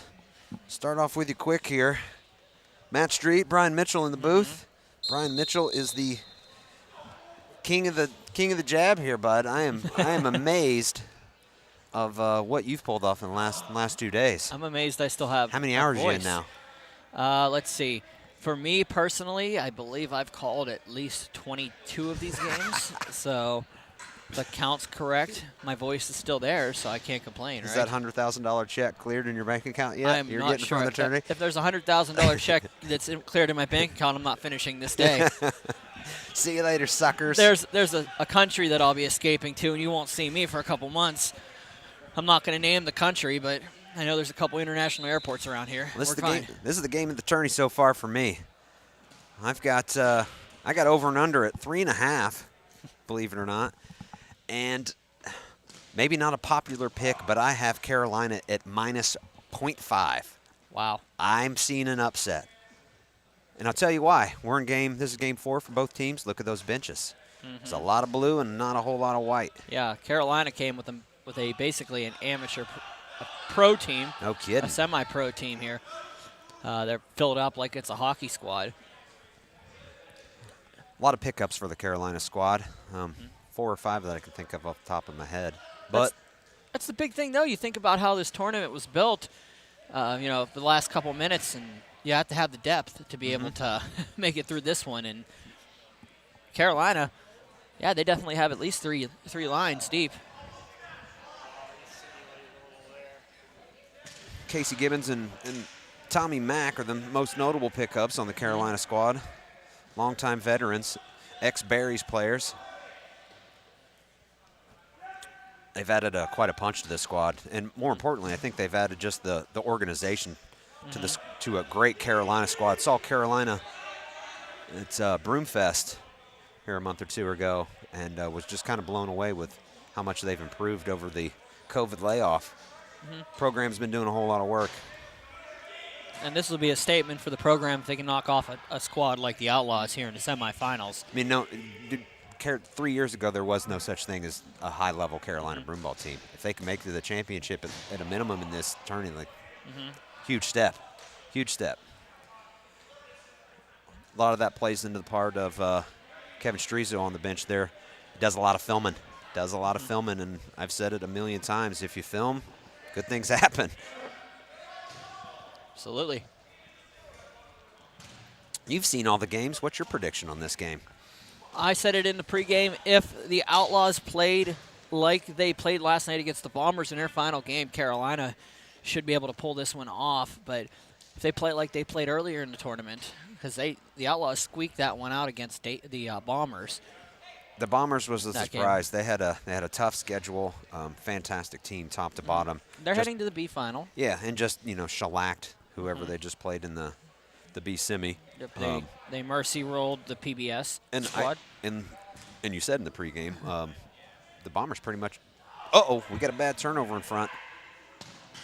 Oh, there's a little bit of luck there. Woo. Tommy Mack coming up the middle. What I was saying about the Bombers, they could easily be in this game. They probably should have won that game last night. 16 white for a trip. And this is where the Outlaws got in trouble last time, is that they were the last couple games that I've covered of them. It's not not that it's a bad penalty. It's the talk after the penalties. Their mouths got them in trouble in a couple of these games. So we'll see. See how it works. Carolina going to the power play, and this is exactly what I was talking about. If they come out like they played against the Bombers last night, and this is kind of the same theory. You're seeing what Carolina's doing, getting inside the Outlaws' heads. Mike Roden in the box. Penalties happen when you get tired. You start reaching, you start stretching, you do stupid little things that you wouldn't normally do, and early power play. Carolina carrying it into the zone. Casey Holden dumping it into the corner. It bounces off the netting and goes back in. They'll go down. That should be a minor here coming up. Nope, no penalty on the play. Players wanted it, refs didn't. Holden. Up Tommy to Mack.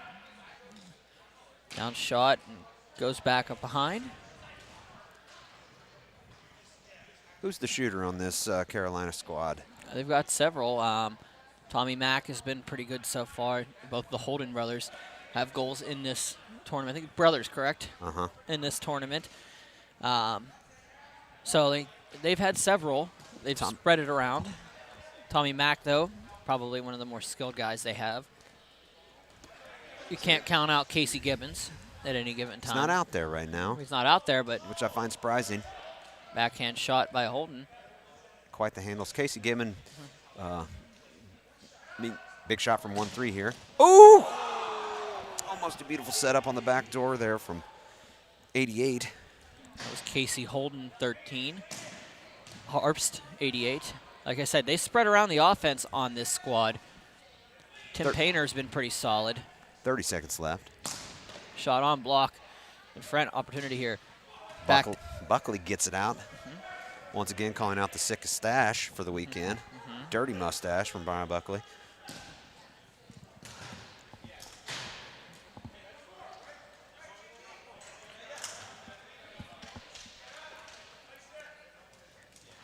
Tough on the near boards here to see.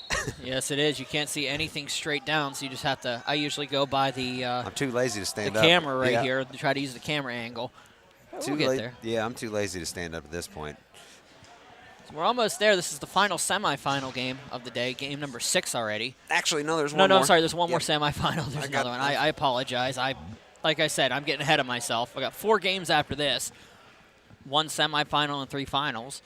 Ready to cash that check and head on out. I am. I'm ready to get home and pass out. I don't care about cashing a check at this point. You can't spend the money when you can't sleep. I was going to say, did you at least eat breakfast this morning? I've been nibbling. Yeah. I had to leave the hotel just before they opened up the breakfast. Well, you've done great with a horrible situation that you were put in. I won't say it's a horrible situation. You just got to take what you got. Like I said, it's nobody's fault. It happens. You know, you don't expect the rink to go down. And Casey Gibbons with a backdoor player coming. Painter's the other one I was saying keep an eye on because he's had several opportunities this tournament. They played all early games last. Heck of a back check by Painter there. Yeah, they played all early games yesterday, so they weren't ready for a 12 o'clock face-off last night. They were able to squeak out their victory last night and be here in the A final. Ooh. Tommy Mack took one in the Mack, face. yeah. He came sliding in on Ryan Martin. Took it in the helmet face. Off the hip. And he is down and in pain. 12:15 remaining here in the first half. No blood yet. Smacked his head off of that hip hard, too. We'll wait and see.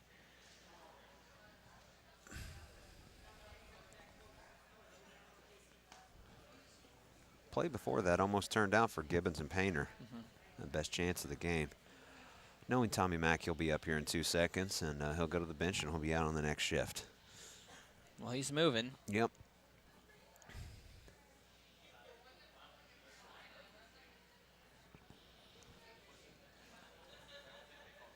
It's no secret that Tommy Mack is my #1 player in broomball. Has been for years. He's been playing forever and still somehow has the energy to pull it off at the, I don't even know his age. I know it's over 50 and it blows my mind every time. They're stretching out his neck now. He's seeing his motion. Still having a hard time getting up. Yeah, he is.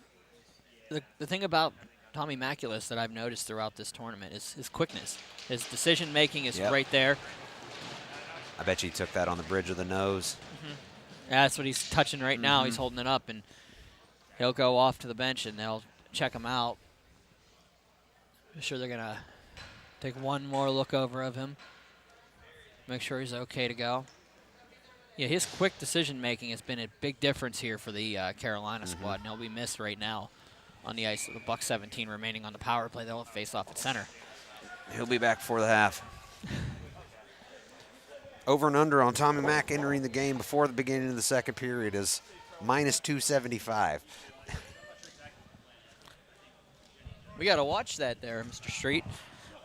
We're promoted by a casino. Are you? start setting the lines, we might get in trouble. Maybe we need to talk to him. Presque Isle Downs and Casino, one of the presenting sponsors, as well as the Erie Sports Commission, and it's hosted by the Pittsburgh Broomball Club. I'll just use the Set up for a promo. set up for the promotion of the sponsors for every game. Well, that would be, I guess, my dream, to be able to gamble on broomball from the comforts of my own domicile.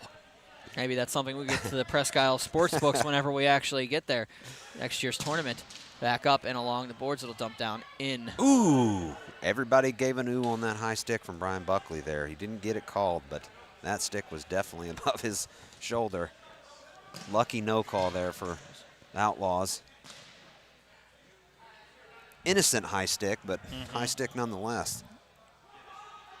Down Painter will dump it around. It'll go down to Mario Mason. And there'll be something going on down low. Yep. Looks like he got dumped by No penalty? Martin. No penalty on the play. Or even on the play. Buckley will jump in, dump it into the corner. Roden behind the net. Captain Mike Roden. Just going to go out of the zone for Caleb Roden. To the top, throws it across for Mike on the back end. Now that's another tricky shot right there is Mike Roden. You never know when it's coming. That's a quick shot, it's a heavy shot, and it's a hard shot. Painter needs to grab that ball with his hand right there instead of trying to play it with his stick. Nice ball in front. Oh, Caleb Roden was sliding in. He couldn't finish up the play. Thought was there. It'll be cleared down by Felix, and that's going to come right to front of us. 10:04 remaining in the first half. I'd say even first 8. Maybe a better chance on the Carolina side, but game's going about as expected. The refs are going to get everything they want in these later games. Tommy Mack standing up on the bench, still stretching out the neck, trying to get the movement there. Helmets on. Helmets on. Helmets on. 9:38 remaining in the first. A semifinal here, Outlaws and Carolina, scoreless. I'm here with Matt Street. I'm Brian Mitchell. This is the Mid-Atlantic Broomball Tournament. Strizo there's called a couple games this weekend with a new pair of pajama pants this game. Switching them up. Oh, Chad Smith takes that off the mush. Strizo. Oh, man. Hi, Grode. Groden will carry it into the zone. That's why you wear chest protection right there. Whew. Tell you, he keeps shooting. He's gonna find that target eventually. He's thrown 4 up already, and they come in at about 1,000 miles an hour. Corey Martin passes it across. It's going to be picked up by Carolina and carried the other way. Thrown across. It'll be chased in by Ryan Martin. It battles around. Nice move, nice flip, nice hands. Kicked in to Caleb Roden. Great break in by Syracuse there.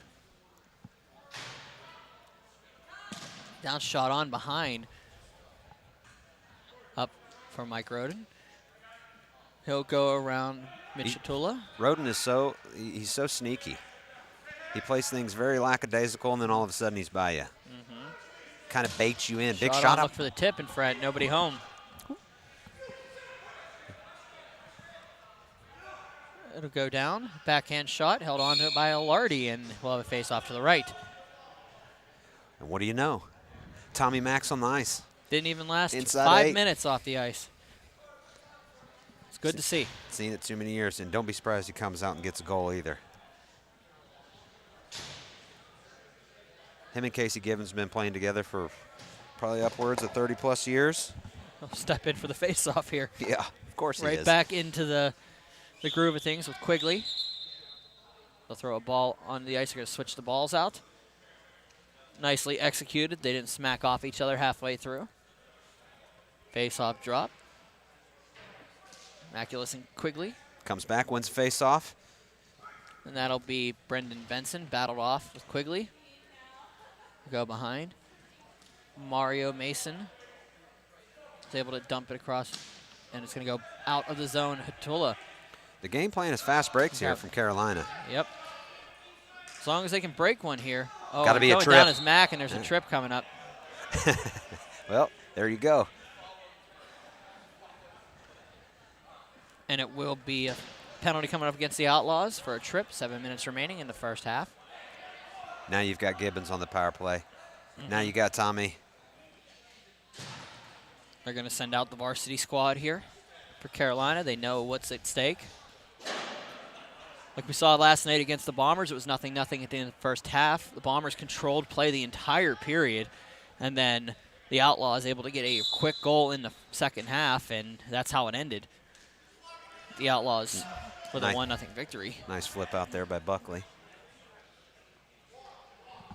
Holden, Casey Holden will carry it out.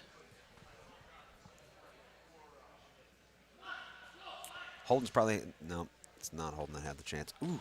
Gonna go just dump it in. The dummy play. Buckley isn't going to be fooled. He'll take it and dump it down the ice and right here, I want Casey Gibbons bringing this ball up. Then there you go. There you go. We're going to hand it to him. He's going to carry it across the red. He's going to look for the blue. Waits, comes across, looks for the pass, gets the pass. In and out. Nice play. It's fantastic. In. Good play by Gibbons. Back to the point. Holden. Tommy Mack. Tommy Maculus. I feel a goal Jason coming. Holden. I feel a goal coming, Brian. Feels like something has to give here. Yeah, Casey Gibbons is known for his play behind the net. I got him set to go down there. Ooh, opportunity for Martin, or Mason. Go in the corner. Back up and cleared down the ice. It'll bounce out. And here comes Lardy to play it over to Holden. Casey Holden will take it. I want to see this ball go behind the net. I want to see the defense sneak down. It's not going to go that way. It's going to be Gibbons needs to bring that ball Martin up. carrying it back in. Good play by Tommy Mack to get it out.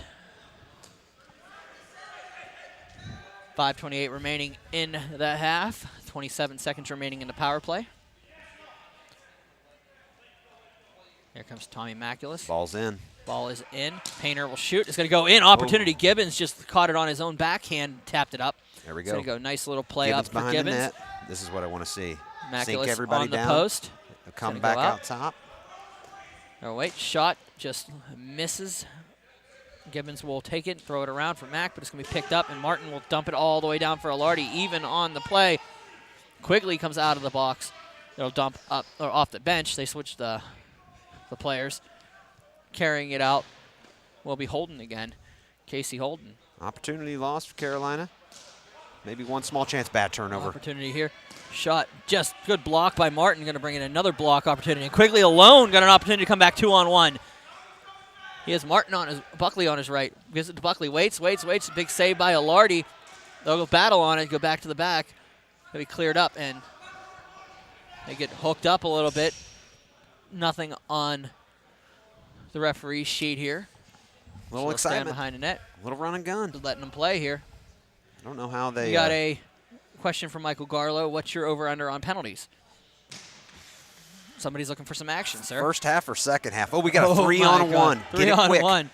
Oh, it was a big opportunity for Harps, and he wasn't able to get around the defender. Harps had the right idea. Get that ball out early. Get the hips of the defender twisted. Get it back quick. We just didn't make the pass necessary. That was a golden opportunity. Blackshear. Perigo in the back there. Back for Crafty Painter. veteran shuts that opportunity down. Down for Harps. He can't get it, so he go up to Maculus, who just lets it go out. Painter's going to dump it up. Opportunity here for Holden. Dylan Holden will wait for it. They're going to get a full-scale change, though, for Carolina. He'll just hold on to it in the zone. Offensive zone chains. I love it. They'll get fresh bodies out there. That's out. It did not get called out, so it'll be Strezzo chasing it into the corner. Back behind, it'll be Roden. Caleb Roden. Carolina needs a team pant. I need a full team pant from Carolina by the next tournament. You're going to get an argument from Strezzo on that. I know. Maybe they all go with the pajama pants. Yeah, how many pair of pajama pants did Strezzo bring this weekend? That's a Chad Smith with a nice move, trying to get it across. Beautiful Fantastic. play by the block. He'll get down. He'll stick it off. It'll go across, picked up nicely. Back to Smith. Smith's able to collect it. It goes out to the point. Wait for it. Back out. Holden. Casey Holden at the point. That's Jake Wright with the play, back to right. Jake Wright running that boomstick. You don't see many. Shot on, bounces in, opportunity, big save made by Boland. And thrown down behind by Perigo. The Outlaws looking to try to break it out of here. 2:12 remaining in the half. 0-0 is your score. The Outlaws looking to rush this one out. Caleb Roden's going to carry it in. Casey Holden comes in, but Roden will dump it into the corner for Brian Buckley to chase it down. Ballmer in there with him. Buckley blocked off. Holden going down, making the play over. Let's see if Mike Roden can get to it. We'll find out if a big shot comes from the wall. There's your answer. It doesn't get much of the ball, but it gets Holden's stick. Roden with the shot.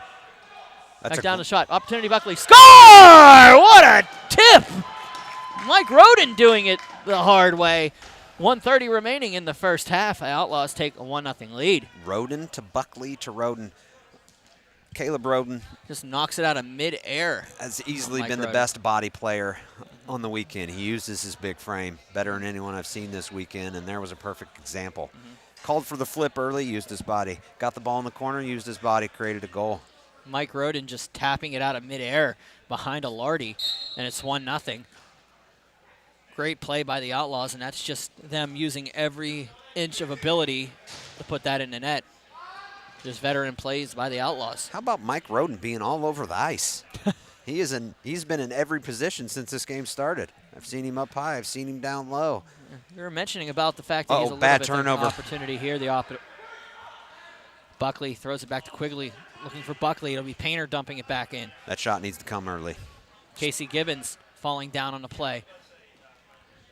Ends it up for Hotula. It's going to go to Quigley, who will just dump it back behind. Boland behind it at 25 seconds remaining in the period.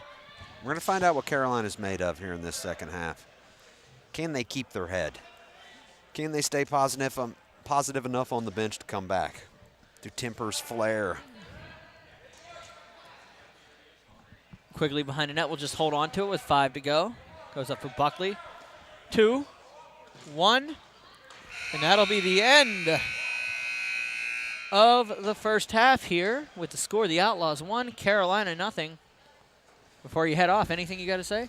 I'm going to be thinking about this penalty situation because I think it could be a big deal in the second half. All right, thank you so much. We'll be back momentarily with the second half.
We're back here for the second half. 18 minutes the distance. The Outlaws leading Carolina 1-0 here on a goal by Mike Roden. Thanks for Matt Street for joining me on this one. He'll be getting down for his semifinal here coming next. And the faceoff will be won by Carolina, dumping into the zone.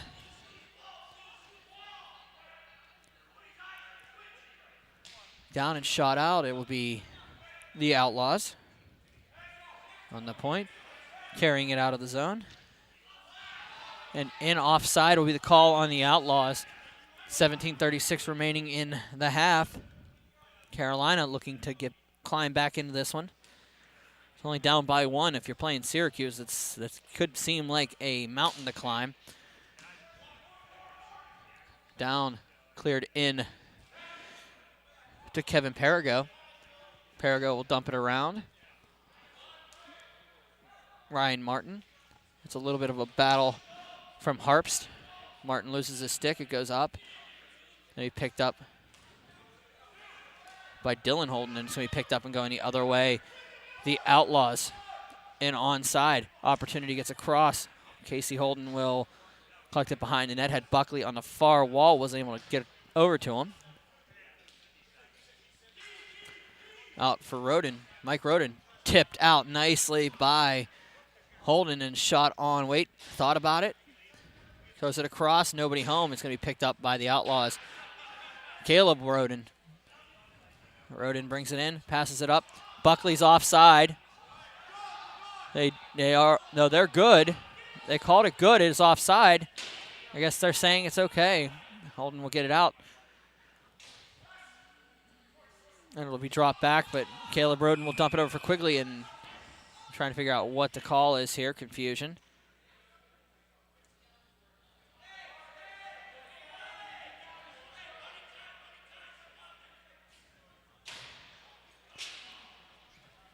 The argument was that the referee didn't have their hand up for the offside. They did not know. Face-off will be at center. Quigley will win it forward. It'll be Blackshear. They dumped in front. It'll be Strazo taking it the other way. Strazo dumps it, blocked, carried in by Roden. Only time Quigley looking for the play from his knees, nobody home. Ties up a Carolina player. That was Jake Wright. Wright passes it up for Strazo. It's going to go under Roden and behind. As we talked about in the first period, just a sneaky player everywhere. Handball on the play. Strazo not happy about the play, and 15:06 remaining in the half. 1-0 Outlaws. Your first A semifinal here. Second one following us will be Ambiguously Gray and the Invaders to close out the semis. 4 games to go on the docket for this tournament. That semifinal and then the finals. It'll be the B finals leading the way, followed by the women's final and the A final. 2 of the finals set. Women's will see the Wicked Sisters and the Agents tangle. The B final will be Corruption and the Bombers. This one, we're hoping to get the 2 winners here within the next 2 games. Satula will tip it in. It's going to be caught by Perigo. Dumps it in for Boland. They'll battle along the near wall. Carolina with an opportunity to try to get back into this one. They cleared out, and that will be Brendan Benson. Gibbons waits, throws it out to Benson. Hasatola uses the outlet at the blue line. Dumps up, and Gibbons into the corner. Gibbons looking for Maculus. Gets it to him on the half wall. Maculus up for Benson. Brendan Benson will pass it over to Tommy Mack. Backhand shot across. Mason will dump it on. Gibbons couldn't finish up the play. Mason will watch the ball get thrown back in, and out come the Outlaws. Atula will dump it down and to the red line. It'll still be onside for the Outlaws, but Gibbons will collect it, and they'll get the offense set up. Gibbons will dump it back to his defense, get a change. Mario Mason will think about it for a second. Waits. Throws it across. Finds Dylan Holded. Kick in by Felix. Goes back down.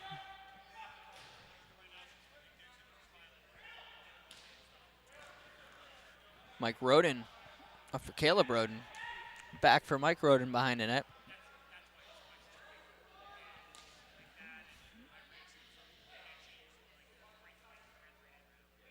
Quigley passes it up to Roden.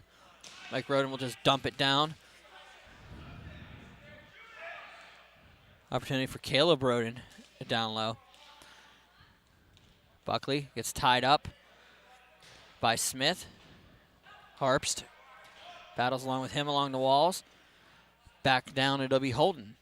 Casey Holden behind net. We'll think about it for a second.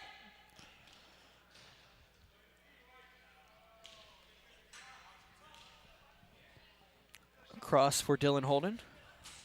He'll pass it up, and it'll be Mike Roden directly underneath us, but it'll go back in for Carolina. Boland will take it and dump it around.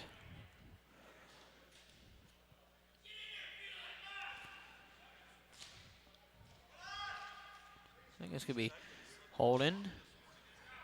The Holdens will play it off, and it'll go out of the zone all the way out. Chad Smith will pass it up. Dylan Holden will take it, wait for it, reset. Back around for Casey Holden. Finds the point man. They'll reset. Holden will get a change. Dumping it in will be Lance Blackshear. It'll go up for Kevin Straso. Straso dumps it on, but Quigley will collect it in the slot. The tip out for Holden, nobody home. Roden will just pass it back. They'll play catch. Another pass coming up here to Roden. He's going to look for the backhand. Nope, he'll bring it out on his own. And there's the backhand. Up along the outside of the wall. Lead chase down. The Outlaws battling off. Bring it in. Opportunity on the shot. Painter will collect it. Back down. They'll bring it in. It's Jordan Balmer. And it'll be kicked in by the Outlaws.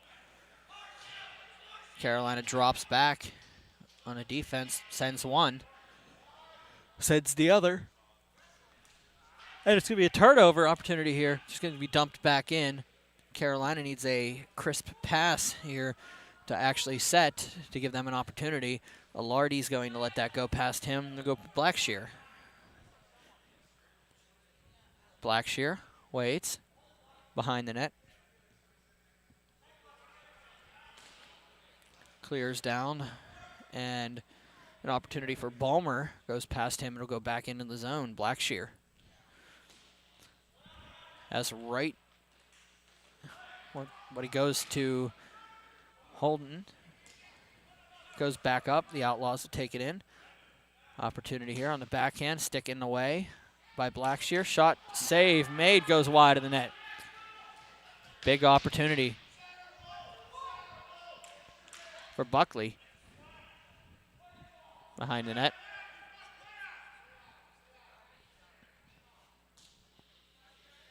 They'll get the switch, set up the offense. 9:02 remaining, second half.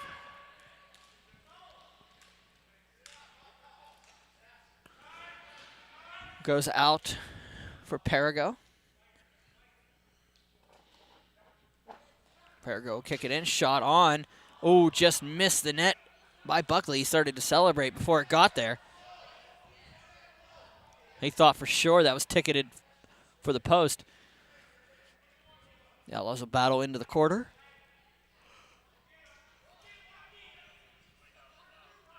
Back out for Perigo.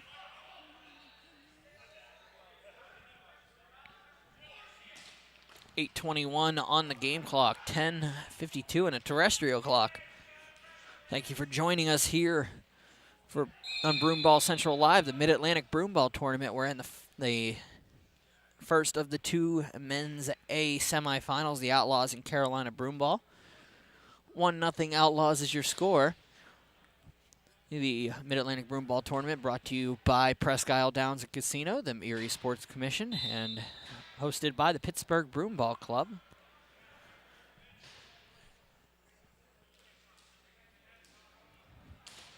A shot down. Brian Buckley. Shot on and blocked in front.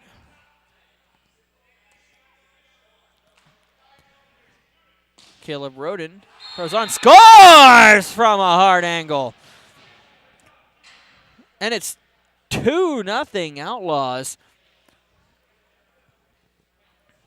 Tough angle beats Alardi with 7:11 remaining in the half. The final, actually regulation, I'll say at this point. 2-0 the Outlaws lead. Looks like they're heading to another A final of Carolina Broomball. Can't get back into this one.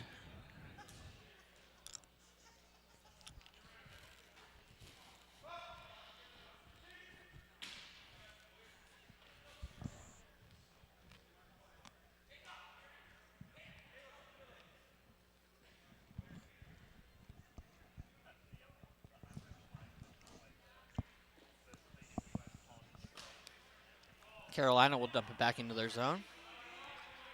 Gibbons will chase it down quickly.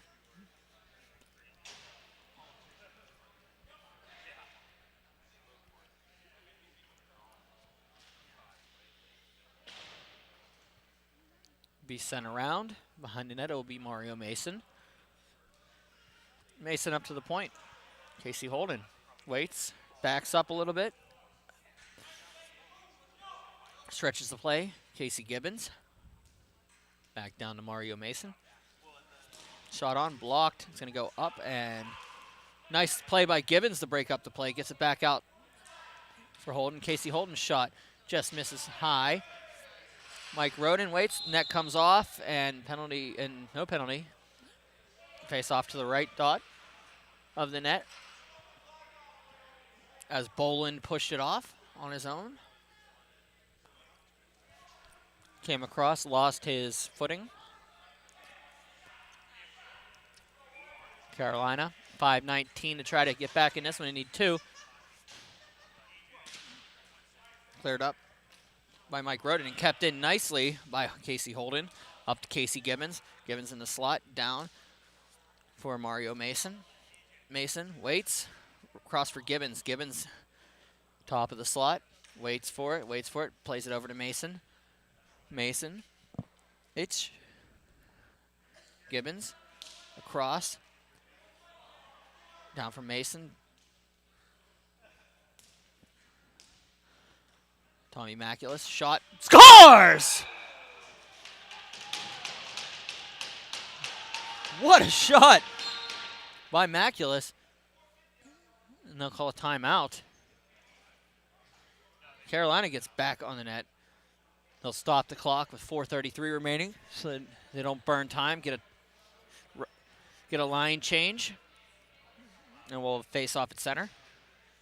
Reminder that timeouts will only be able to be used to stop the clock. There will be no congregation from it. You will be able to have a stop clock in a 1-goal game under 2 minutes remaining in the playoff game. Overtime is 4-on-4 with a goaltender for 5 minutes, and then 4-on-4 no goaltender for as much time as it takes to have a golden goal.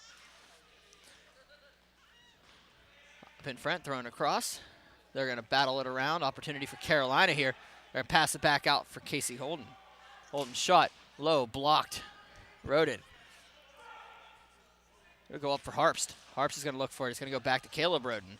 Harpst back to the point. Casey Holden over for Chad Smith. Chad Smith waits, passes across nicely. Harpst, shot, just wide of the net.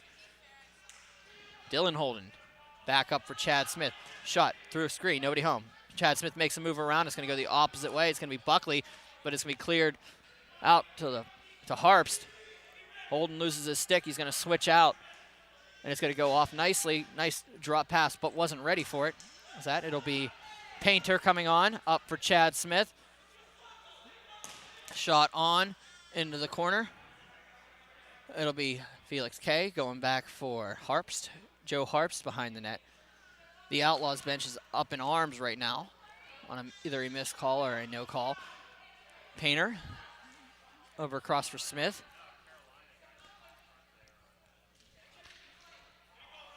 Go out of the zone. Carolina will have to chase it down by 1, 2:57 remaining in the second half. Need to get one back to get back into this contest. Up and across. It'll be Gibbons. Gibbons battling off. Painter leaves it for him. 2:40 remaining in the half in the regulation. Tommy Maculas coming with a head of steam. A rounded defender. The 22s go into the corner. Gibbons behind the net. Waits, gives it to Maculas. Waits. Goes to the top of the slot. Gets knocked down. No call. Clears down, and it's going to go down for Painter. 2:14 remaining in the half. Painter passes it up. Gets it for Tommy Maculas. Throws it across. Casey Gibbons will give it to Mario Mason. He gives it back to Painter. We'll just dump it in. Mike Roden will kick it up, and Buckley will collect it. Buckley shot saved by Alardi falling down. Beautiful shot by Brian Buckley to put it on net. 1:45 remaining in a half. The Outlaws getting in the offensive zone. Carolina needs to get one to get tied up here. Once we're under 2, which we are, it will be a stop clock on every whistle. Mario Mason falls down. He'll wait. He'll go back to the red line. Gets it across to Painter. Empty net here. Painter gets it up. On the half wall, they'll battle in front. Carolina looking to see who we got. Got an empty net. They'll slow the play down. Mario Mason, 1:12 remaining in the half. Shot on, just high. Boland has to jump it. It was above the net. Throws it in front. Opportunity here. Backhand shot. Sits in the crease. Held on to. They'll wait. They're going to call it. And it's a stop. They don't have to call timeout. It's a stop whistle here. There were feet in the crease. They're going to make the call here. The arguments are coming. They want to get this one right.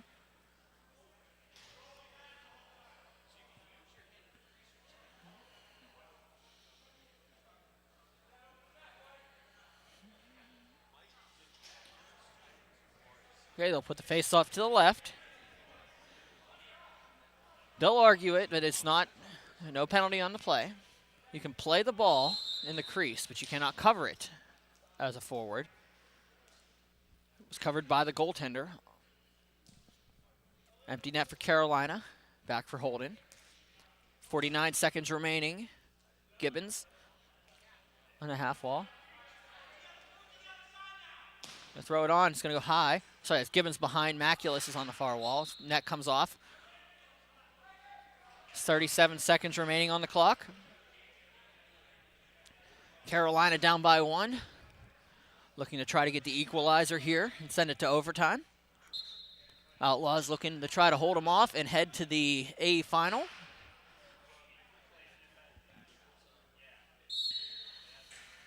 Tommy Maculas will step in with Quigley. They'll battle it off. Gibbons collects it, pulls it behind the net. Waits for it. 29 seconds to go. Throws it up for Holden. Holden to Holden. Shot on. Through a bunch of traffic. Bounces off Harpst. It's going to go over and it's going to go slot. Picked up by Buckley. Not out. Opportunity here. 14 seconds to go. Backhand by Maculas is blocked. Up to the point. 8 seconds to go. Holden. Shot. Bounces around. Harpst waits for it. Dumps it behind. Throws it in front. It's going to be blocked, and Roden will collect it, and that'll be the end of the game. The Outlaws sneak this one out. Carolina eliminated. 1-0 is 2-0. 2-1 is your final here, and we will be back with your second A semi momentarily.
And the day rolls on. We're in game, I don't even know at this point. I believe we had, 9 today? 6 semis and 3 finals, 9. So we're in game number 5? No, we're game number 6 now. The final semifinal of the day. My math's a little fuzzy, but we'll get there. It'll be the Invaders and Ambiguously Gray here. The winner gets to face the Outlaws in the final game of the evening. The Outlaws defeating Carolina Broomball 2-1 in our previous semifinal. I'm Brian Mitchell. This is the Mid-Atlantic Broomball Tournament presented by Presque Isle Downs and Casino, the Erie Sports Commission, and hosted by the Pittsburgh Broomball Club. We're almost there, folks. Another coupling. This will be the final game on this feed. Coming up next will be the B final, as the Bombers and Corruption will face off. They'll have their own feed from now on. Every single game will be a solo feed. Ambiguously Gray will collect the ball behind the net. Shot down and up, cleared into the zone. They'll battle off. Carius will go behind. Then be picked up by Ambiguously Gray. They'll try to keep it in the zone.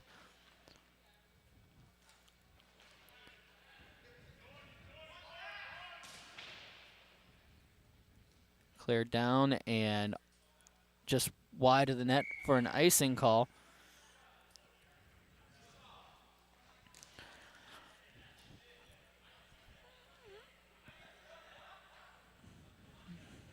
Get my rosters lined up. Starting the fade here, trying to save all the energy for the finals. Should be a couple doozies here. Jones will go in with Matt Street. Nope, they'll battle around. That'll be Ryan Morris passing it up to Matt Swords. Swords across. Finds Connor Morris. Morris throws it on net. Big save. The Invaders. Eckert. Back and through. It's going to be picked up by Gray. They look for the backhand save made. Sent out. And carried out by Eckert. Dickinson will dump it into the corner. Back down. Gray comes back in. That'll be Bradford Newman. Up to the point for Connor Morris.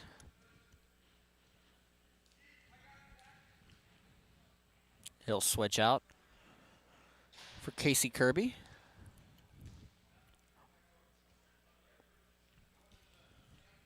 Kirby will get the ball back. He goes to the top of the slot. Shot in and around. Opportunity for Ulrich. Kirby waits, kicks it up. Nudie. Cross shot on and just wide.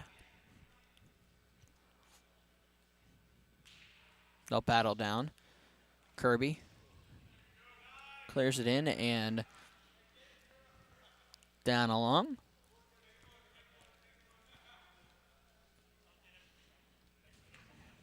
Kirby will carry it in.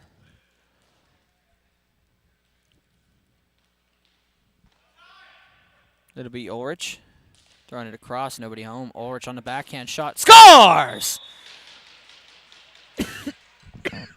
Top shelf shot for Ulrich, and it's 1-0, Ambiguously Gray.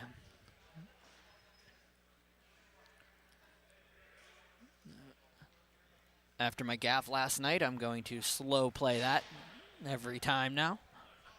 Face off coming up at center. Gray with the lead. Back down. It'll be shot on behind and cleared in. They'll battle it off, and it'll go in and around. And that will be Kevin Brower.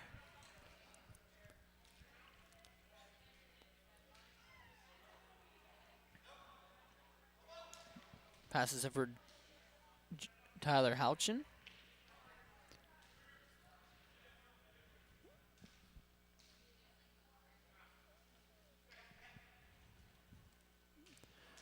Behind the net will be Matt Street.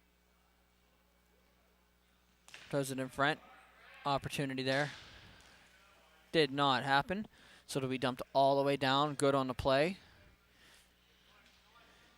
The OG, Matt Berry, going out of the net. Of course, G on the back of his jersey instead of a traditional number.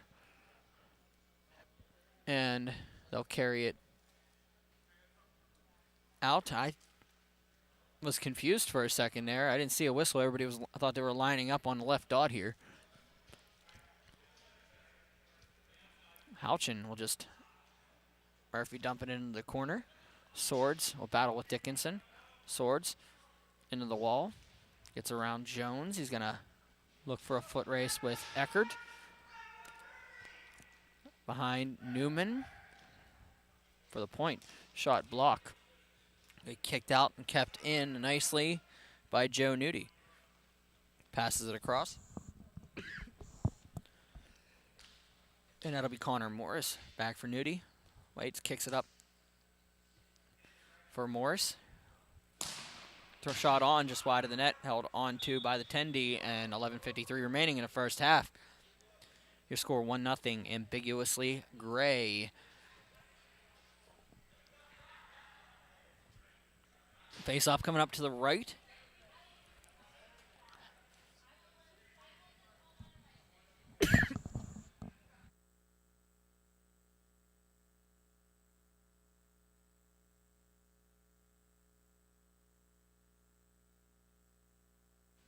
Face-off one by Gray. They'll work it behind the net. Get a little bit of water there. Throw was getting a little dry. Shot on. Matt Sword's shot goes past the net. I mean, I've only called 6 games so far today after calling probably 20 or so yesterday. So it'll be tapped on by Ulrich, who has the only goal in the game so far. Kirby looking for Ulrich. He'll just get tipped out. And a penalty coming up against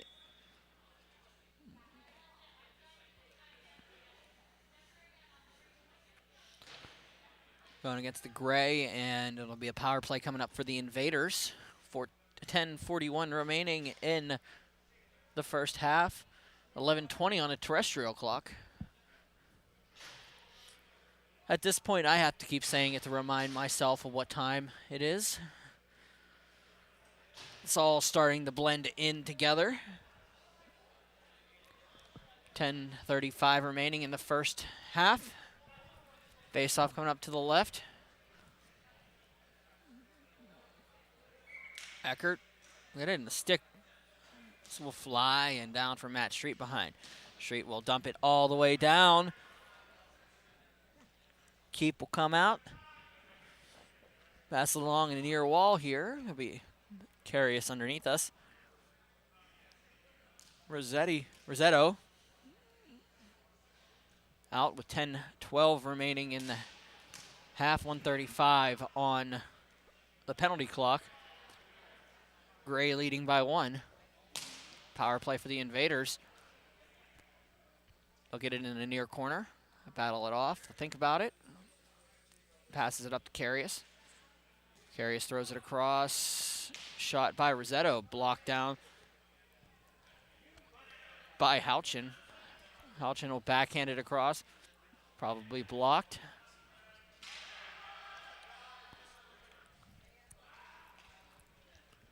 No, wait. Goes on through the crease. Barry will let it go. Picked up by Sasala. Sasala carries it back and kills the clock a little bit more. 48 seconds, he'll go behind his own net. Thomas will give him a little bit of pressure, makes him make a decision. And back all the way down. And it'll be brought back out to Rossetto. Rossetto wakes, throws for Eckert. Eckert passes it back, carries all the way across for Dave Dickinson. Thinks about it. Anthony Rossetto will pass it over for Carius. Back for Anthony Rossetto. The dog agrees. The power play is about to end. 6 seconds remaining on it. The pup gives you the warning. The player's released. Ambiguously Gray on a rush as a player behind. Coming off the bench after the switch. Nice play to Street, Matt Street. Into the far corner. Waits for it. Waits for it.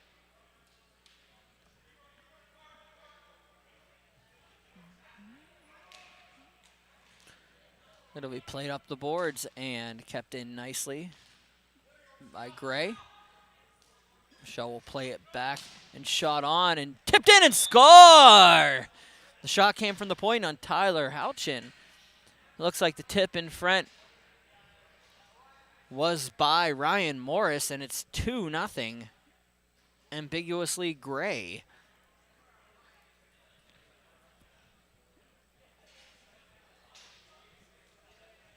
.7:39 remaining in the half.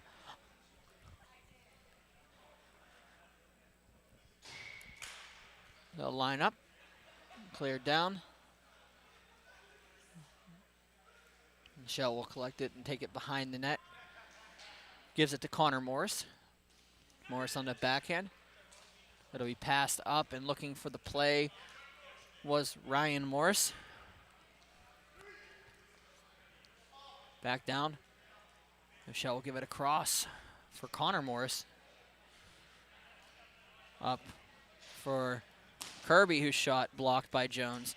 They'll battle around Dickinson for Rossetto.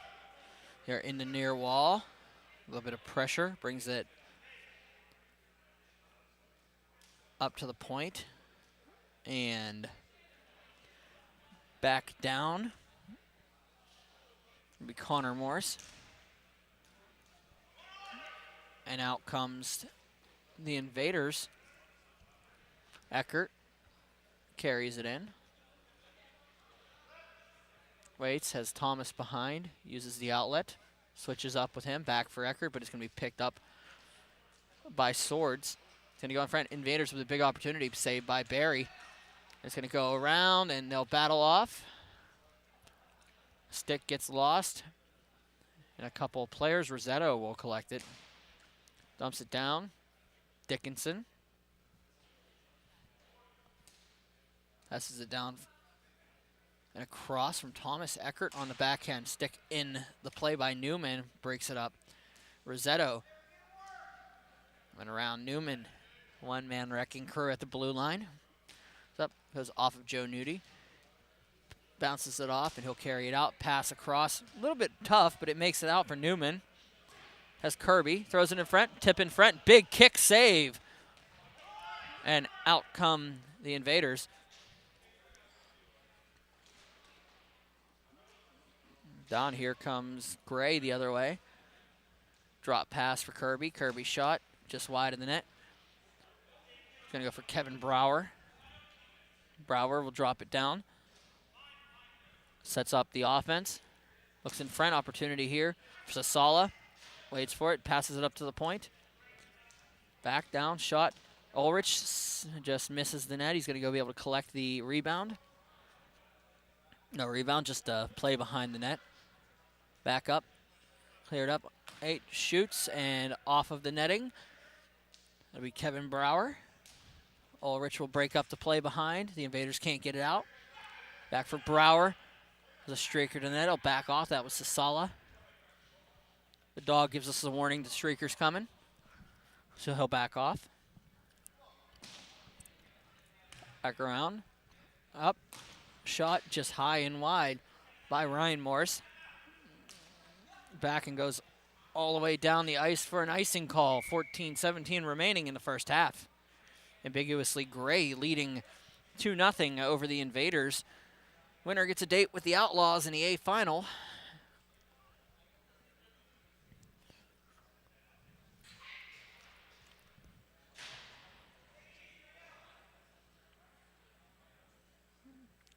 Pups yelling at Tyler McGuigan to get to the dot a little quicker. 3:50 remaining here. Shot on. Score. Matt Street with a tip in front. And it's 3-0. 3:40 remaining in the first half.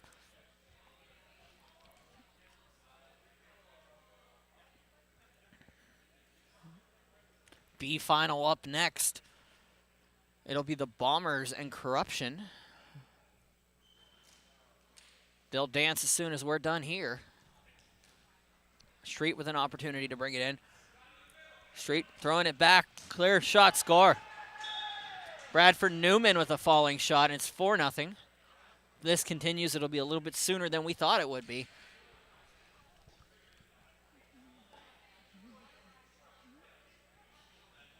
.258 remaining. 4-0, ambiguously Gray.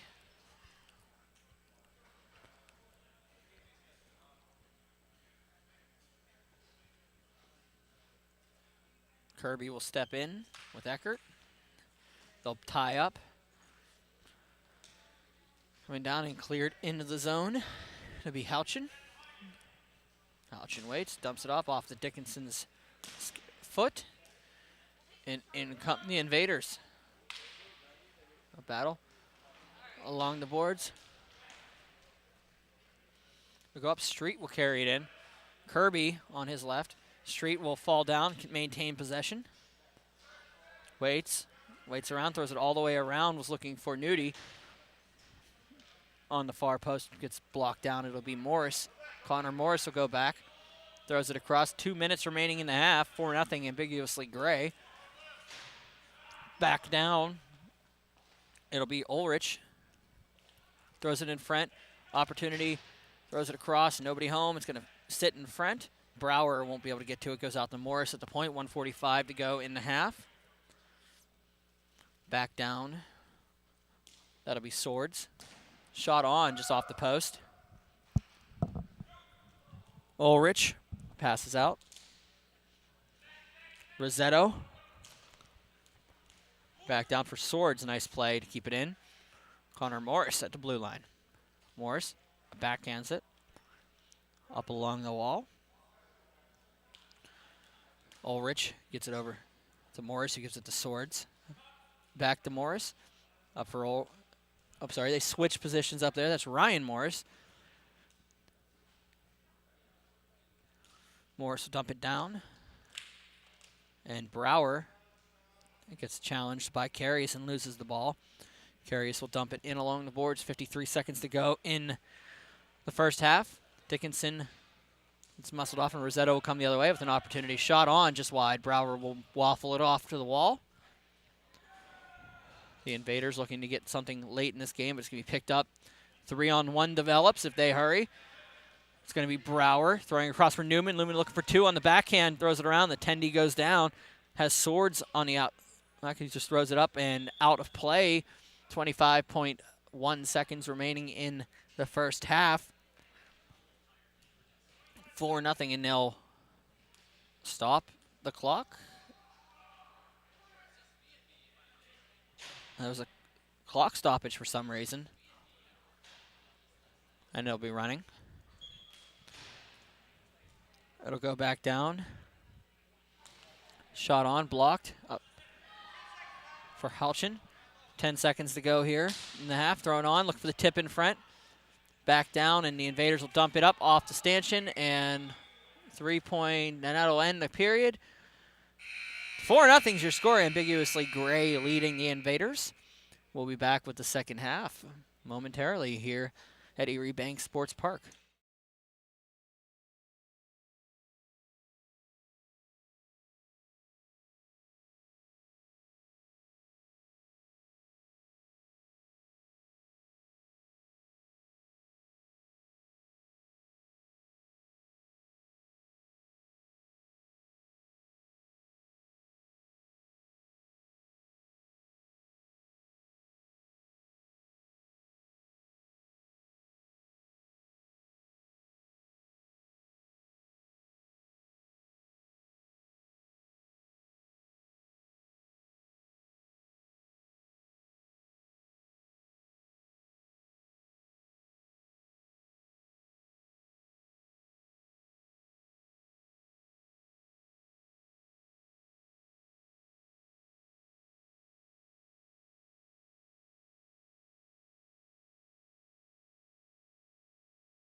Ambiguously Gray leading the Invaders 4-0 here.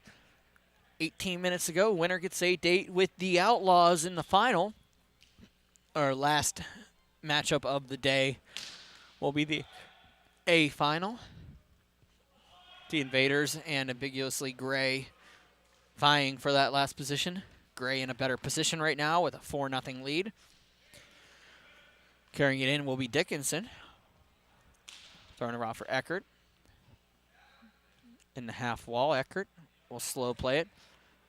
Matt Street with the quick change, 28 seconds into the period. Big save by Barry. Like down behind Barry. Have to do. Dog saying hurry it up. When the pup says, the pup wants, you give it to the pup. Back out. They'll battle it off and goes down onto the half wall. Picked up by Sasala. Passes across. Cleared down, and Dickinson smacks it down, but it's going to be picked up by Gray. Kirby. Casey Kirby will take it in. Shot off the inside of the far post. Comes across.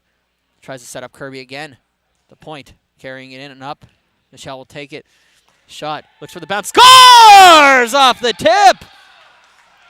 5-0 Gray.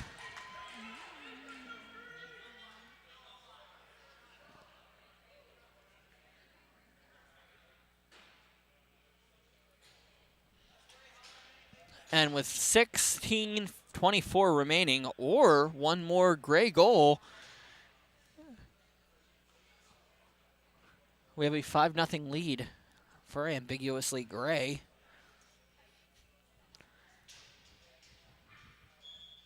Face-off coming up.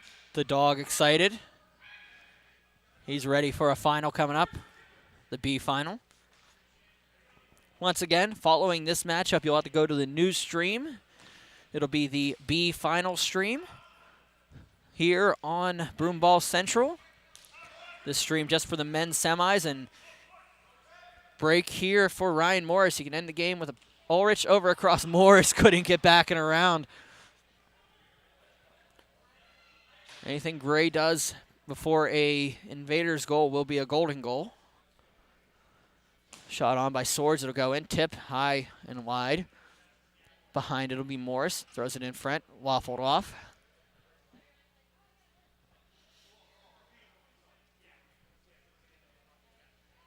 Back down.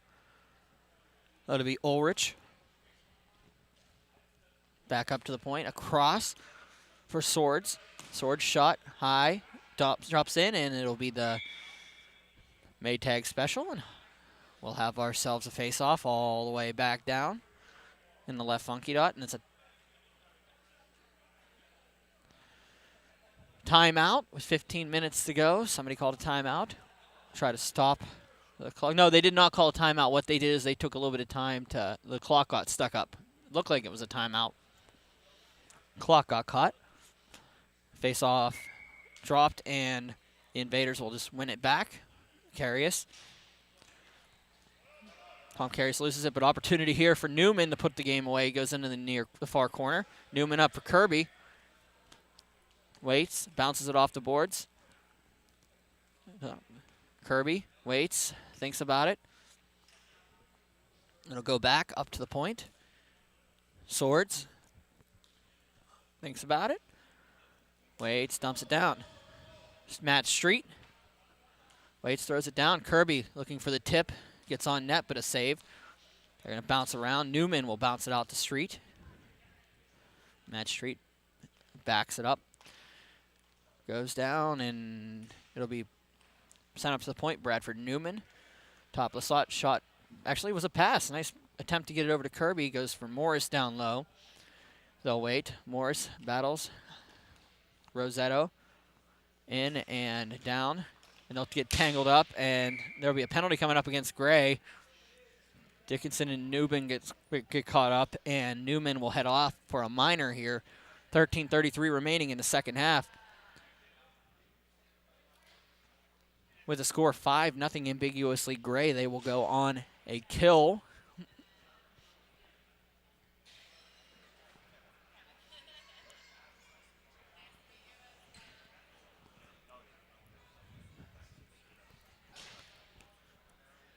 Face off coming up to the left.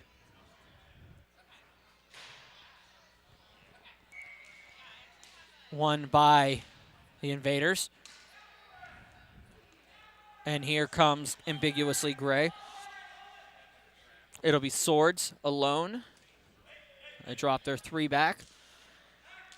Passed out. Shot from long distance down. Rosetto blocks it. Or, sorry, that was Eckert. No, that was Rosetto. Anthony Rosetto. He's going to go down for Halchin. Behind. They'll play it up, and they're going to go up off of the elements up here along the left, above the benches here, and they'll hold on to it.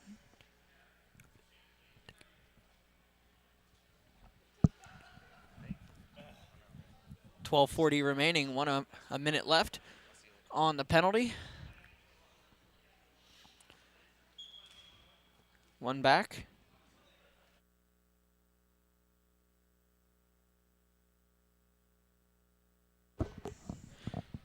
And they'll clear it in. It'll be cleared in by the Invaders. Dickinson will chase it down. 5-0 is your score, 12-12. Left in the play clock. Jones' shot goes down. Dickinson throws it on net. Saved by Barry.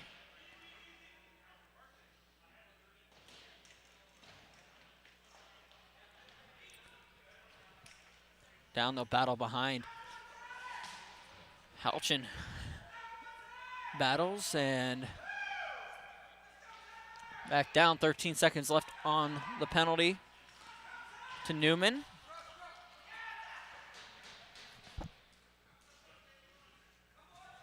Go up for Jones. Jones waits. Passes across. Clears for Rosetto. It goes up and deposited in the Maytag Bank, and it'll be held. A face-off coming up all the way down to the right funky dot. Penalty has expired. Gray will be back to full strength. 11:14 remaining on the regular clock and 11:40 on the terrestrial clock. As we inch closer to our first final. Or no, this is our first final. No, this is the last semifinal of the day. Our first final will be the B final following this one, shot on.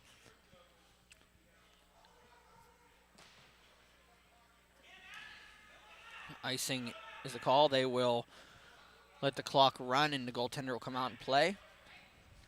And so we'll let it go past her and it's going to be cleared in.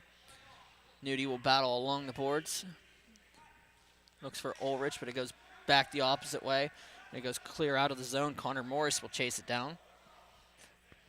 Morris passing it up.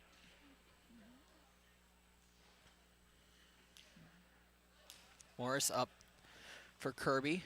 Dickinson battles off and cleared down. Morris falls on the play. Thomas is going to go the other way. Tries to get around Michelle. She does a good job to break it up, and they'll battle back. Jones will be tipped in by Ulrich to break up the play. 9:52 remaining in the game clock. Comes across. Carius can't battle. Dickinson will hold it along the wall. Connor Morris backs it in for Ulrich.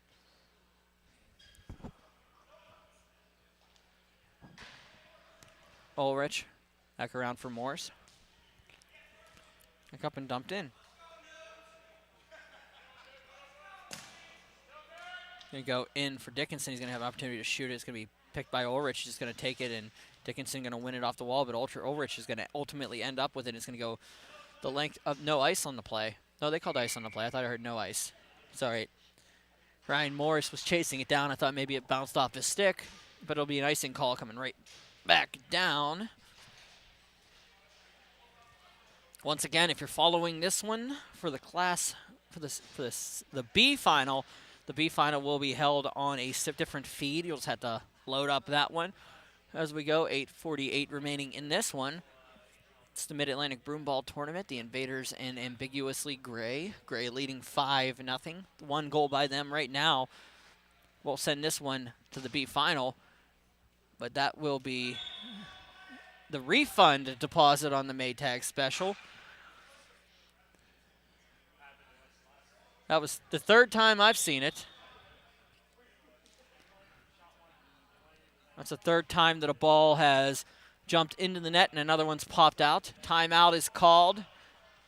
So we'll have a stoppage of play here. So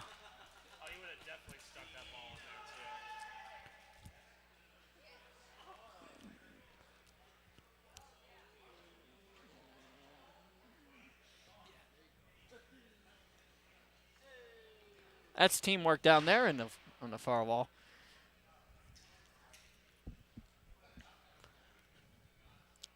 We got all the balls loose, so we should be getting back to action here.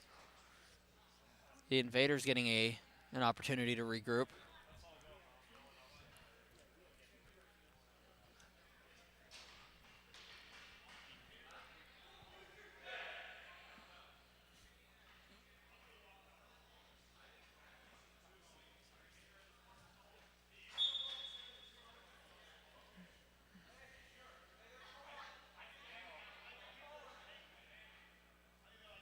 Face off at center. No, it's not at center. Everybody lines up like it's center. And there's Tyler McGuigan just standing there like the Statue of Liberty waiting to drop the ball with nobody around him. Into the zone comes Morris. Ryan Morris going to dump it in. Golden goal for Gray here if he can get it in the net.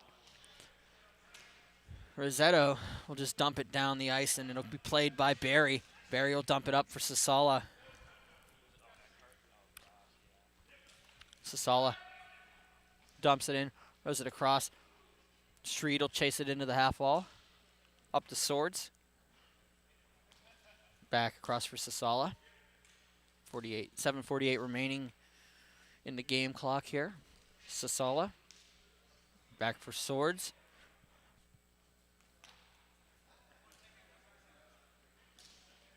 Ryan Morris set up and back to Morris on the slot. We got an Carius goes down, hits his head. It's going to go in, and it's going to be a goal, and that'll be the game there. 7:23 remaining in the contest. That will end it. 6-0 is your score. Ambiguously Gray moves on to the final to play the Outlaws. Thank you for joining us on this feed. We will be back with your B final. It'll be the Bombers and Corruption. We'll get the handshake line and then head on away to our B final.